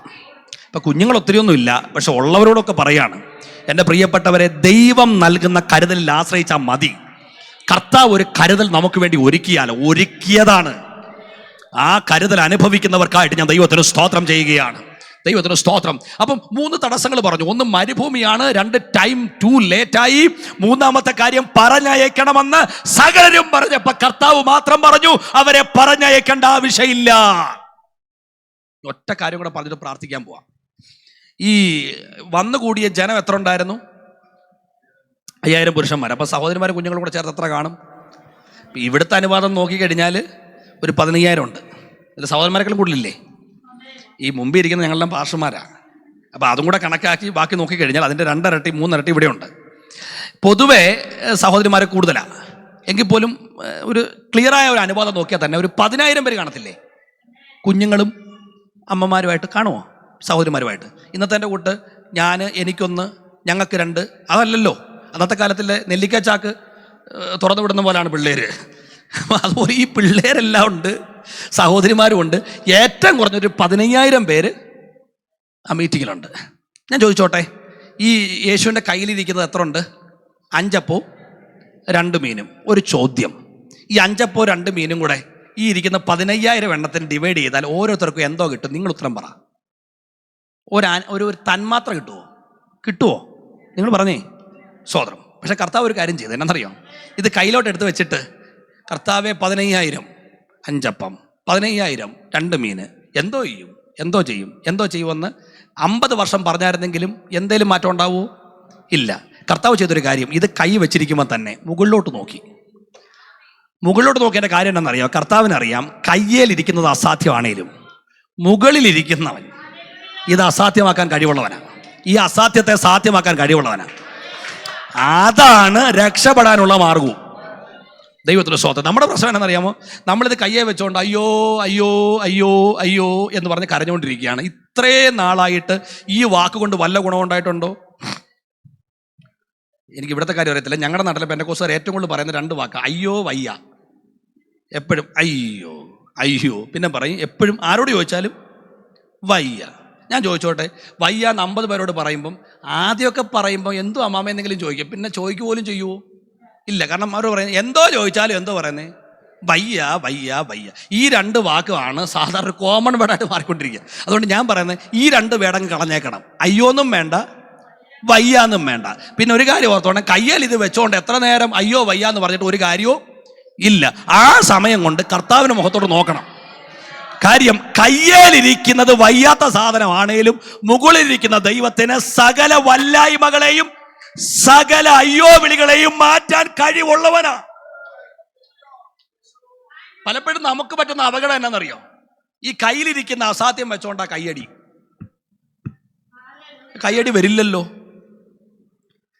ഈ ജീവിതത്തിലുള്ള പ്രതിസന്ധികൾ മുഴുവനും വെച്ചോണ്ടാണ് സ്വതന്ത്രം പറയുന്നേ. പിന്നെ എങ്ങനെയാ സാധ്യമാകുന്നേ? അതുകൊണ്ടാണ് വചനം പറയുന്നത്, നിന്റെ ഭാരം യഹോവയുടെ മേൽ വെച്ചു കൊള്ളുക, അവൻ നിന്നെ. ഭാരം ഉണ്ടാകട്ടെ, രോഗമാകട്ടെ, പ്രതിസന്ധിയാകട്ടെ, പ്രതികൂലങ്ങളാകട്ടെ, സകലതും ദൈവത്തിന്റെ സന്നിധിയിൽ വെച്ചിട്ട് കർത്താവിന്റെ മുഖത്തേക്ക് നോക്കിയാൽ സകല അസാധ്യവും സ്വർഗം സാധ്യമാക്കും. സ്തോത്രം, സ്തോത്രം, സ്തോത്രം. നമ്മളോട് ആരെങ്കിലും എന്തെങ്കിലും പറഞ്ഞാൽ മതി, നമ്മുടെ ആരാധന പോവും. നമ്മളൊന്നും ഗവനിക്കരുതെന്നേ. നമ്മൾ ദൈവസന്നിധി കടന്നു വരുമ്പോൾ സകലത ഇറക്കി വെച്ചിട്ട് അപ്പന്റെ മുഖത്തേക്ക് നോക്കിയിട്ട് സ്തോത്രം പറയാൻ തയ്യാറായാൽ സകല അസാധ്യങ്ങളെയും സാധ്യമാക്കാൻ കഴിവുള്ള ഒരു ദൈവം നമുക്ക് വേണ്ടി ജീവിക്കുന്നു. സ്തോത്രം. എൻ്റെ ചർച്ചിൽ ഒരു അനുഗ്രഹീതനായ ഒരു അച്ഛനുണ്ട്. നല്ല വന്നിരിക്കും, മുട്ടുമേൽ നിന്ന് ദൈവത്തെ ആരാധിക്കുന്നത് നല്ല അനുഗ്രഹീതനായ ഒരു സഹോദരൻ. അപ്പം നമുക്ക് ഭയങ്കര സപ്പോർട്ടാണ്. ഒരു ദിവസം പുള്ളി എന്നും ആരാധിക്കുന്ന ആൾ, നന്നായിട്ട് വന്നിരിക്കുമ്പോൾ ഒരു ഉണർവാണ്. പക്ഷെ അന്ന് അനക്കമില്ല, ഒരു യോഗത്തിന് അനക്കമില്ല. അപ്പം ഞാൻ ഈ യോഗം കഴിഞ്ഞപ്പോൾ ചോദിച്ചു, അച്ഛാ എന്തോ പറ്റി? അച്ഛൻ പറയാണ്, രാവിലെ ഇങ്ങനെ ഈ പത്തനാപുരം വരെ പുള്ളി വണ്ടിയും കൊണ്ട് പോയപ്പോൾ ആരാണ്ട് ഒരാൾ ഇങ്ങനെ കയറി വന്നു. എന്നിട്ട് ഈ പുള്ളിയെ എന്തോ പറഞ്ഞു. അന്നേരം തൊട്ട് പുള്ളി ഇത് ആലോചിച്ചുകൊണ്ട് നടക്കുകയാണ്. അപ്പം എന്നോട് പറഞ്ഞു, പാഷേ ഇങ്ങനെ പോയി, അപ്പം എന്നെ എന്തോ പറഞ്ഞു. ഞാൻ അന്നേരം തൊട്ട് ആലോചിക്കും, പുള്ളി എന്തിനാ എന്നെ അങ്ങനെ പറഞ്ഞു. അപ്പം ഞാൻ വെച്ചാൽ, ആ പുള്ളി അച്ഛൻ അറിയാവോ? അറിയത്തില്ല. അച്ഛൻ എന്തോ പറഞ്ഞെന്ന് കേട്ടോ? അവിടെ ഇവിടെയൊക്കെ കേട്ടു. ഞാൻ വെച്ചാൽ, അച്ഛൻ വൈകിട്ട് വരെ ഇരുന്നിട്ട് ഉത്തരം വല്ലതും കിട്ടിയോ? അതില്ല. യോഗത്തിന് വന്നിരുന്നിട്ട് ഉത്തരം കിട്ടിയോ? ഇല്ല. വെച്ചാൽ അച്ഛൻ എന്ത് ഹതഭാഗ്യനാ. കാര്യം ഒന്നുകിൽ ആ ഉത്തരം കിട്ടിയെങ്കിൽ പറയാം, ഉത്തരവെങ്കിലും ആ ഉത്തരവും കിട്ടിയില്ല, ആ പുള്ളി അറിയത്തും ഇല്ല, പുള്ളിയുടെ യോഗവും പോയി. ഇപ്പം നമ്മൾ വന്നിരുന്നിട്ട് കൈയടിക്കാത്തതും സ്വോത്രം പറയാത്തതും ഒക്കെ എന്നാന്നറിയാം, ഏതാണ്ടൊക്കെ അകത്ത് കയറിയിട്ടുണ്ട്. ഇതങ്ങോട്ട് മാറ്റി വെക്കണമെന്നേ. മാറ്റി വെച്ചിട്ട് അപ്പൻ്റെ മുഖത്തേക്ക് നോക്കണം.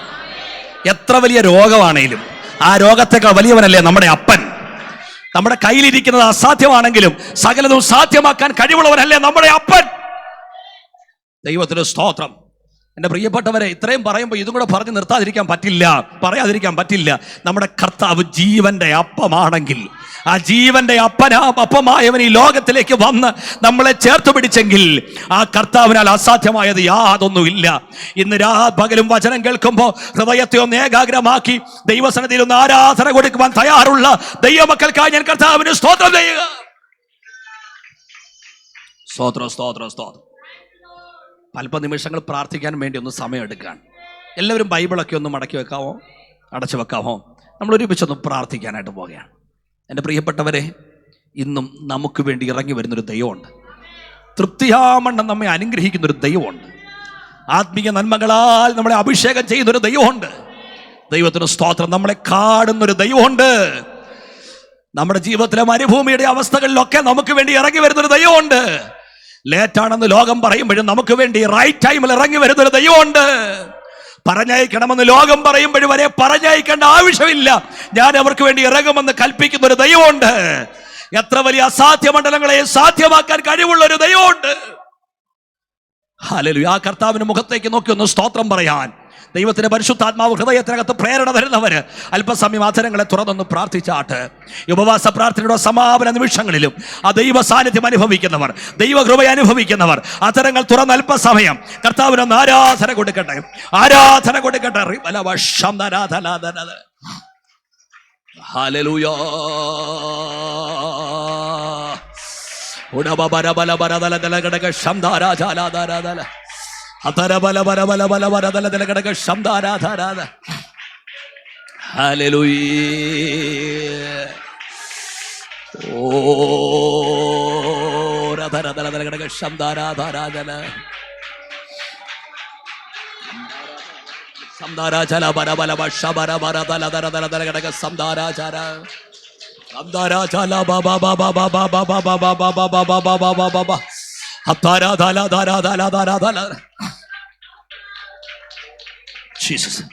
കണ്ണുനീർ താഴ്വര അതുവഴിയായവർ യാനം ചെയ്യുമ്പോൾ ആയതുമാറും ജലാശയമാ.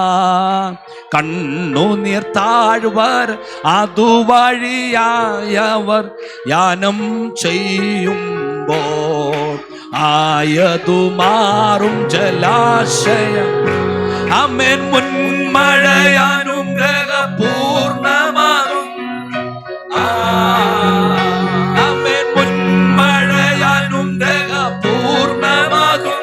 ഓ പ്രാപിക്കും ബലം അവർ ബലത്തിനുമേ ചെന്നെത്തുമേ വരും സിയോനിൽ. ചെന്നെത്തുമേ വരും ആമേൻ. സേനയിലധിപൻ ദേവനിലധിയ ആശ്രയമേവനുണ്ടോ? ആയവനേവരിലുമതി തന്നിൽ. ആമേൻ. സേനയിലധിപൻ ദേവനിലധിയ ആശ്രയമേവനുണ്ടോ? ആയവനേവരിലുമതി തന്യൻ.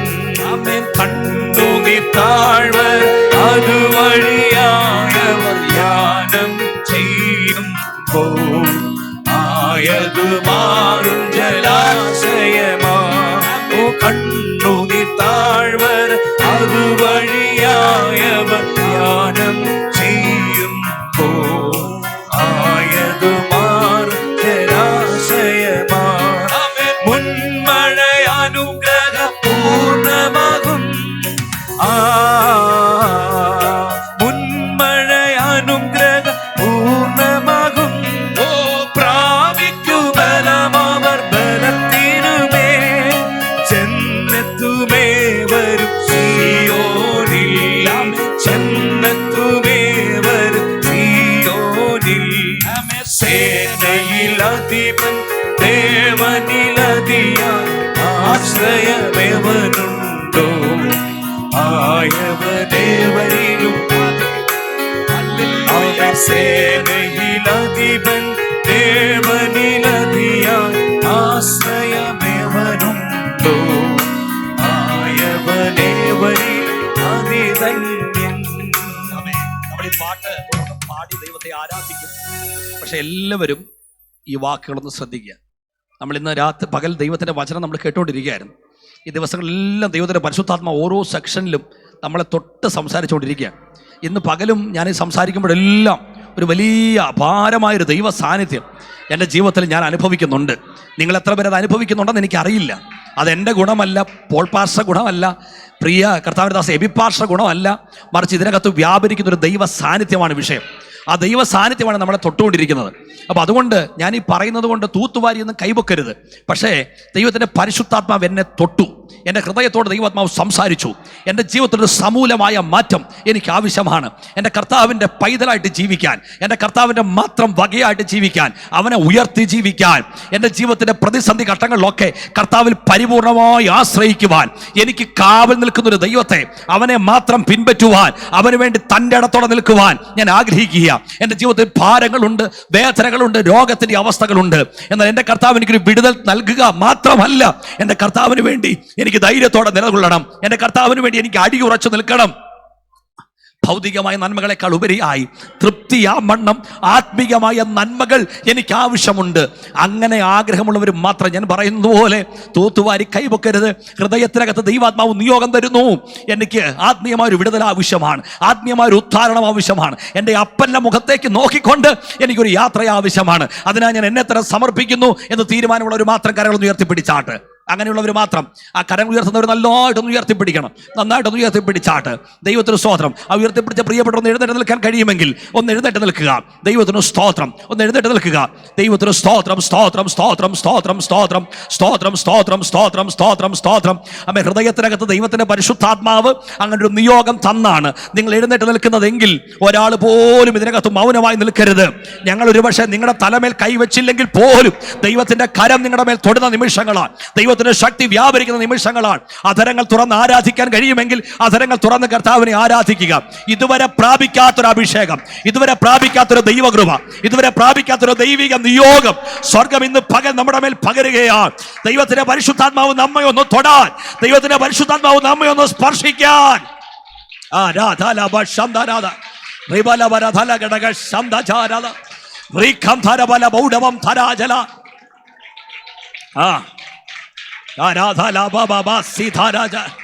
ഹംദാരം ധാലാര ധല ധല ധല ഘടക ശംദരാധ ദിമര ബല ബല ധല ധല ഘടക ശംദരധാര ധല അധരാര ധല ധല ധല.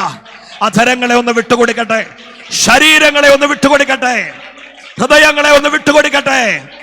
ദൈവശക്തി വ്യാപരിക്കട്ടെ, ദൈവശക്തി വ്യാപരിക്കട്ടെ, ദൈവശക്തി വ്യാപരിക്കട്ടെ, ദൈവശക്തി വ്യാപരിക്കട്ടെ, ദൈവശക്തി വ്യാപരിക്കട്ടെ, ദൈവശക്തി വ്യാപരിക്കട്ടെ. ഉപവാസ പ്രാർത്ഥനയിൽ പരിശുദ്ധാത്മാവിന്റെ നിറവ്, പരിശുദ്ധാത്മാവിന്റെ ശക്തി.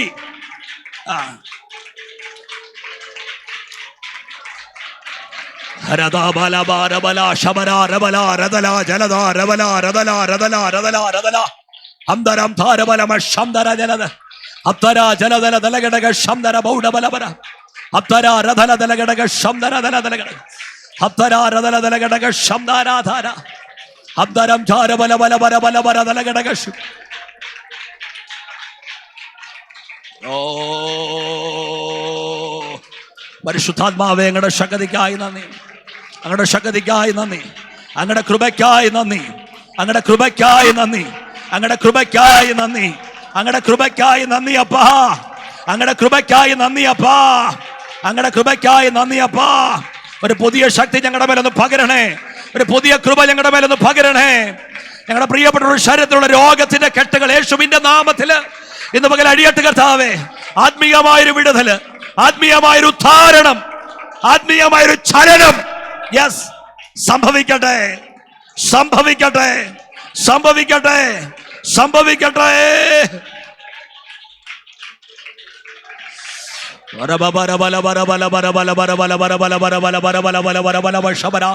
അതരം ധാരബലം ശബരം ധന ബൗഡബലം ധരജാലബല വൈഡാരാഭ സംധാരാധാലാധാരാധ അപ്താരാധാരാധാരാധാലാധാരാധ അരദം ബൗഡം ധാലം ധാരം ജലധന ബൗഡബലം ശബരം ധന അപ്തരജാലബലം ധനജാലബലാരകലഘടക ശംധാരാജാല. ഹല്ലേലൂയ. സ്തോത്ര സ്തോത്ര സ്തോത്ര സ്തോത്ര സ്തോത്ര സ്തോത്ര സ്തോത്ര സ്തോത്രം സ്തോത്ര സ്തോത്ര സ്തോത്ര സ്തോത്രം സ്തോത്ര സ്തോത്ര സ്തോത്ര സ്തോത്രം സ്തോത്ര സ്തോത്ര സ്തോത്ര സ്തോത്രം സ്തോത്ര സ്തോത്ര സ്തോത്ര സ്തോത്രം സ്തോത്ര സ്തോത്ര സ്തോത്ര സ്തോത്രം സ്തോത്ര സ്തോത്ര സ്തോത്രം സ്തോത്രം സ്തോത്ര സ്തോത്ര സ്തോത്ര സ്തോത്രം സ്തോത്ര സ്തോത്ര സ്തോത്ര സ്തോത്രം സ്തോത്ര സ്തോത്ര സ്തോത്ര സ്തോത്ര സ്തോത്രം സ്തോത്ര സ്തോത്ര സ്തോത്ര സ്തോത്രം സ്തോത്ര സ്തോത്ര സ്തോത്ര സ്തോത്രം സ്തോത്ര സ്തോത്ര സ്തോത്ര സ്തോത്രം സ്തോത്ര സ്തോത്ര സ്തോത്ര സ്തോത്രം. ദൈവശക്തി വ്യാപരിക്കട്ടെ, ദൈവകൃപ വ്യാപരിക്കട്ടെ, ദൈവിക ആത്മാവിന്റെ വ്യാപാരം ഉണ്ടാകട്ടെ.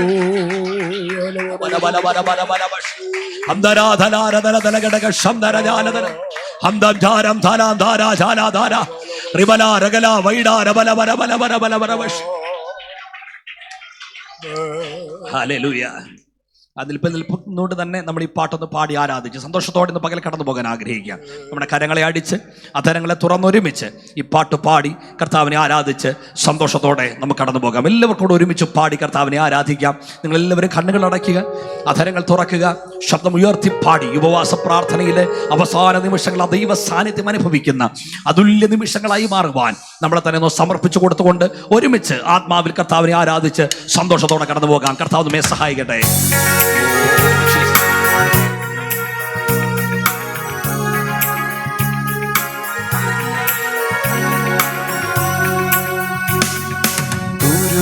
എനിക്കൊരു വീടും നീവൻ പർവ്വതത്തിനൊരു കൂടും കണ്ട് നീയല്ലോ അവൻ കുരുവിൽ തനിക്കൊരു വീടും നീവൻ പർവ്വതത്തിനൊരു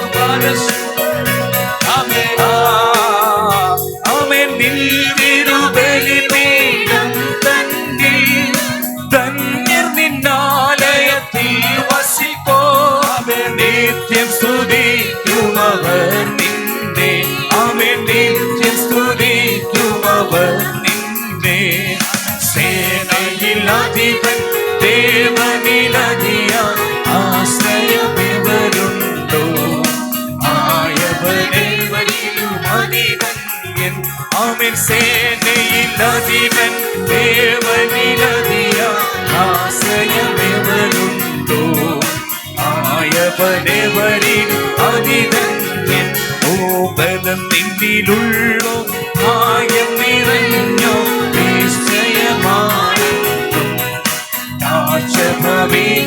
ഭവിക്കുകയില്ലെന്ന് ഓ ബലം നിന്നിലുള്ളോ ഭാഗ്യം നിറഞ്ഞോ നിശ്ചയമാണെന്ന് ഭവിക്കുകയില്ലെന്ന് ഓ ഈ വിധമുള്ളോർ മനസ്സുകളിൽ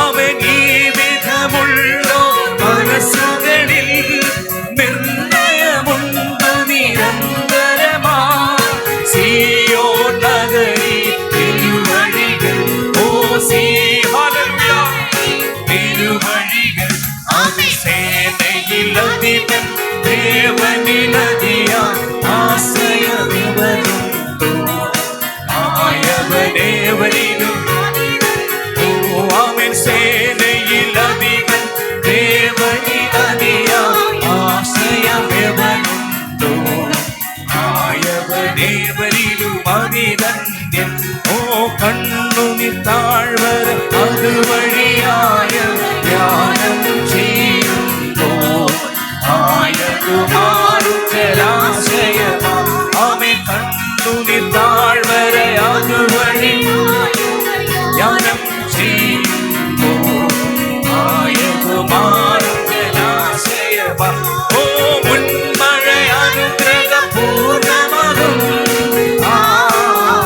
ആമേ മുൻമഴ അനുഗ്രഹ പൂർണ്ണമകും പ്രാപിക്കും ബലമവർ ബലത്തിനുമേ ജന്മത്തുമേ വരും സിയോനി ഓ ജന്മത്തുമേ വരും സിയോനി ഓ സേനയിൽ അതിശക്തിയോടെ ഹല്ലേലൂയ ആശ്രയമെവരുണ്ടോ ആയവനേവരിലും ആമേൻ സേനയിൽ അധിപൻ ദേവനിലധിയ ആശ്രയമെവരുണ്ടോ ആയവനേവരിലും അതിധന്യൻ ഓ കുരുകിത്തനേക്കൊരു വീടും ദീപം പരവതൻ കുഞ്ഞുങ്ങൾക്കൊരു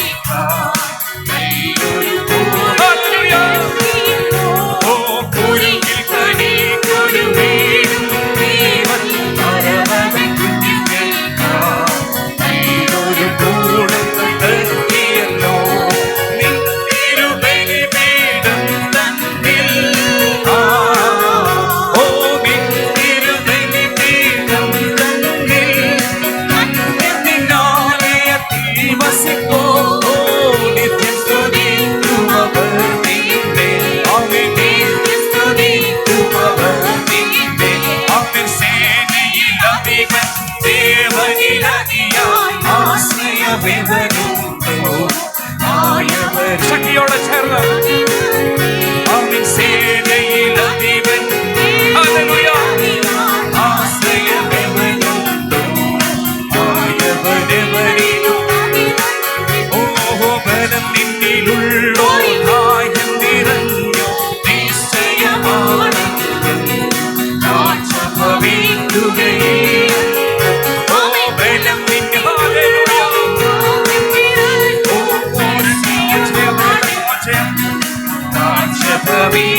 ഭവിക്കുകയില്ലെന്നും ഓ ഈ വിധമുള്ളോ മനസ്സുകളിൽ ആമേൻ ഈ വിധമുള്ളോ നിർണയമുണ്ടു നിരന്തരമാ സിയോൻ നഗരി തിരുവഴികൾ ആമേൻ സിയോൻ നഗരി തിരുവഴികൾ ആമേൻ സേനയിലധിപൻ ദേവനിലധിയ ആശ്രയമെവരുണ്ടോ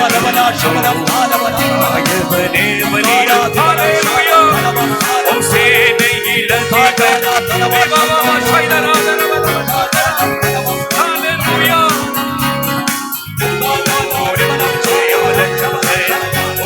കണ്ണുനി താഴ്വര അതുവഴിയായ ധ്യാനം ചെയ്യുമ്പോ ആയതുമാറും ജലാശയം ഓ കണ്ണുനി താഴ്വര അതുവഴിയായ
ബൈക്ക് കൈമാറാൻ പോവാണ്. അത് കർത്താവിനോട് സംസാരിച്ചൊരു ദൂത് കൂടെ നിങ്ങളോട് പങ്കുവെച്ചുകൊണ്ട് എന്നെ മൈക്ക് കൈമാറാൻ ആഗ്രഹിക്കുക. എന്റെ പ്രിയപ്പെട്ടവരെ, ഈ ദൈവസഭയെ സംബന്ധിച്ചിടത്തോളം എന്നെ വളർച്ച മുരടിച്ച് ഇതിനെ അവസാനിപ്പിച്ച് കളയാൻ, ശുശ്രൂഷ തീർത്ത് കളയാൻ, നിരാശയോടെ ഈ നാട് വിട്ട് പോകേണ്ടി വരുന്ന സാഹചര്യത്തിലേക്ക് കർത്താവിന്റെ ദാസനെയും സഭയെയും പിശാച് പദ്ധതി ചെയ്തതാണ്. പക്ഷേ നിന്നത് ദൈവത്തിന്റെ കൃപയാണ്, നിന്നത് ദൈവത്തിന്റെ കരുണയാണ്. ഞാൻ എൻ്റെ സഭയെ പണിയും, പാതാള ഗോപുരങ്ങൾ അതിനെ ജയിക്കില്ല എന്ന് പറഞ്ഞ കർത്താവിന്റെ വാഗ്ദത്തം ദൈവസഭയുടെ മേൽ കിടക്കുന്നത് കൊണ്ട് മാത്രമാണ് ശത്രുവിന് തൊടാൻ പറ്റാതിരുന്നത്. ദൈവത്തിന്റെ പരിശുദ്ധാത്മാവ് തൂത്തു പറയുകയാണ്, ചർച്ചിനകത്തൊരു വലിയ പുരോഗതി ഇനിയും ബാക്കിയുണ്ട്. ദേശത്ത് നിന്ന് അനേകര് പിടിക്കപ്പെട്ട് അകത്തു വരത്തക്ക രീതിയിൽ കർത്താവിന്റെ കരം ഈ ദേശത്ത് വെളിപ്പെടുമെന്ന് ദൈവത്തിന്റെ പരിശുദ്ധാത്മാവ് തൂത്തു പറയുകയാണ്. ദേശത്ത് ശ്രദ്ധയാകർഷിക്കത്തക്ക രീതിയിൽ ഒരു വലിയ വളർച്ച സഭയ്ക്ക് മുമ്പിലുണ്ട്. വിശ്വാസത്തോടെ പ്രാർത്ഥിക്കാൻ ദൈവാത്മാവിന്റെ നിയോഗമുള്ളവര് ഏറ്റെടുത്തുകൊണ്ട് പ്രാർത്ഥിച്ചോ. ദൈവസഭയ്ക്കകത്ത് കർത്താവ് ഒരു പ്രവൃത്തി ചെയ്യും. ആത്മാക്കൾ വിടുവിക്കപ്പെടും. ദൈവത്തിന് സ്തോത്രം. പുതുവഴികൾ കർത്താവ് സഭയ്ക്ക് വേണ്ടി തുറക്കും. എന്തുകൊണ്ട് ഇങ്ങനെ സംഭവിച്ചു, എങ്ങനെ ഇത് സംഭവിച്ചു എന്ന് മറ്റുള്ളവരുടെ മുമ്പിൽ ആശ്ചര്യം തോന്നുമാറ് ദൈവസഭയ്ക്കകത്തൊരു വളർച്ചയുടെ പടവുകൾ സ്വർഗം തുറന്നിടുമെന്ന് ദൈവത്തിന്റെ ആത്മാവ് തൂതു പറയുക. വചനത്തിന് മുമ്പ് നമ്മളെത്ര സമർപ്പിക്കാം, ദൂതിന് മുമ്പ് നമ്മളെത്ര സമർപ്പിക്കാം. കർത്താവ് നമ്മെല്ലാവരെയും അനുഗ്രഹിക്കട്ടെ. എല്ലാവർക്കും സ്വസ്ഥാനങ്ങളിലിരിക്കാം. God bless you.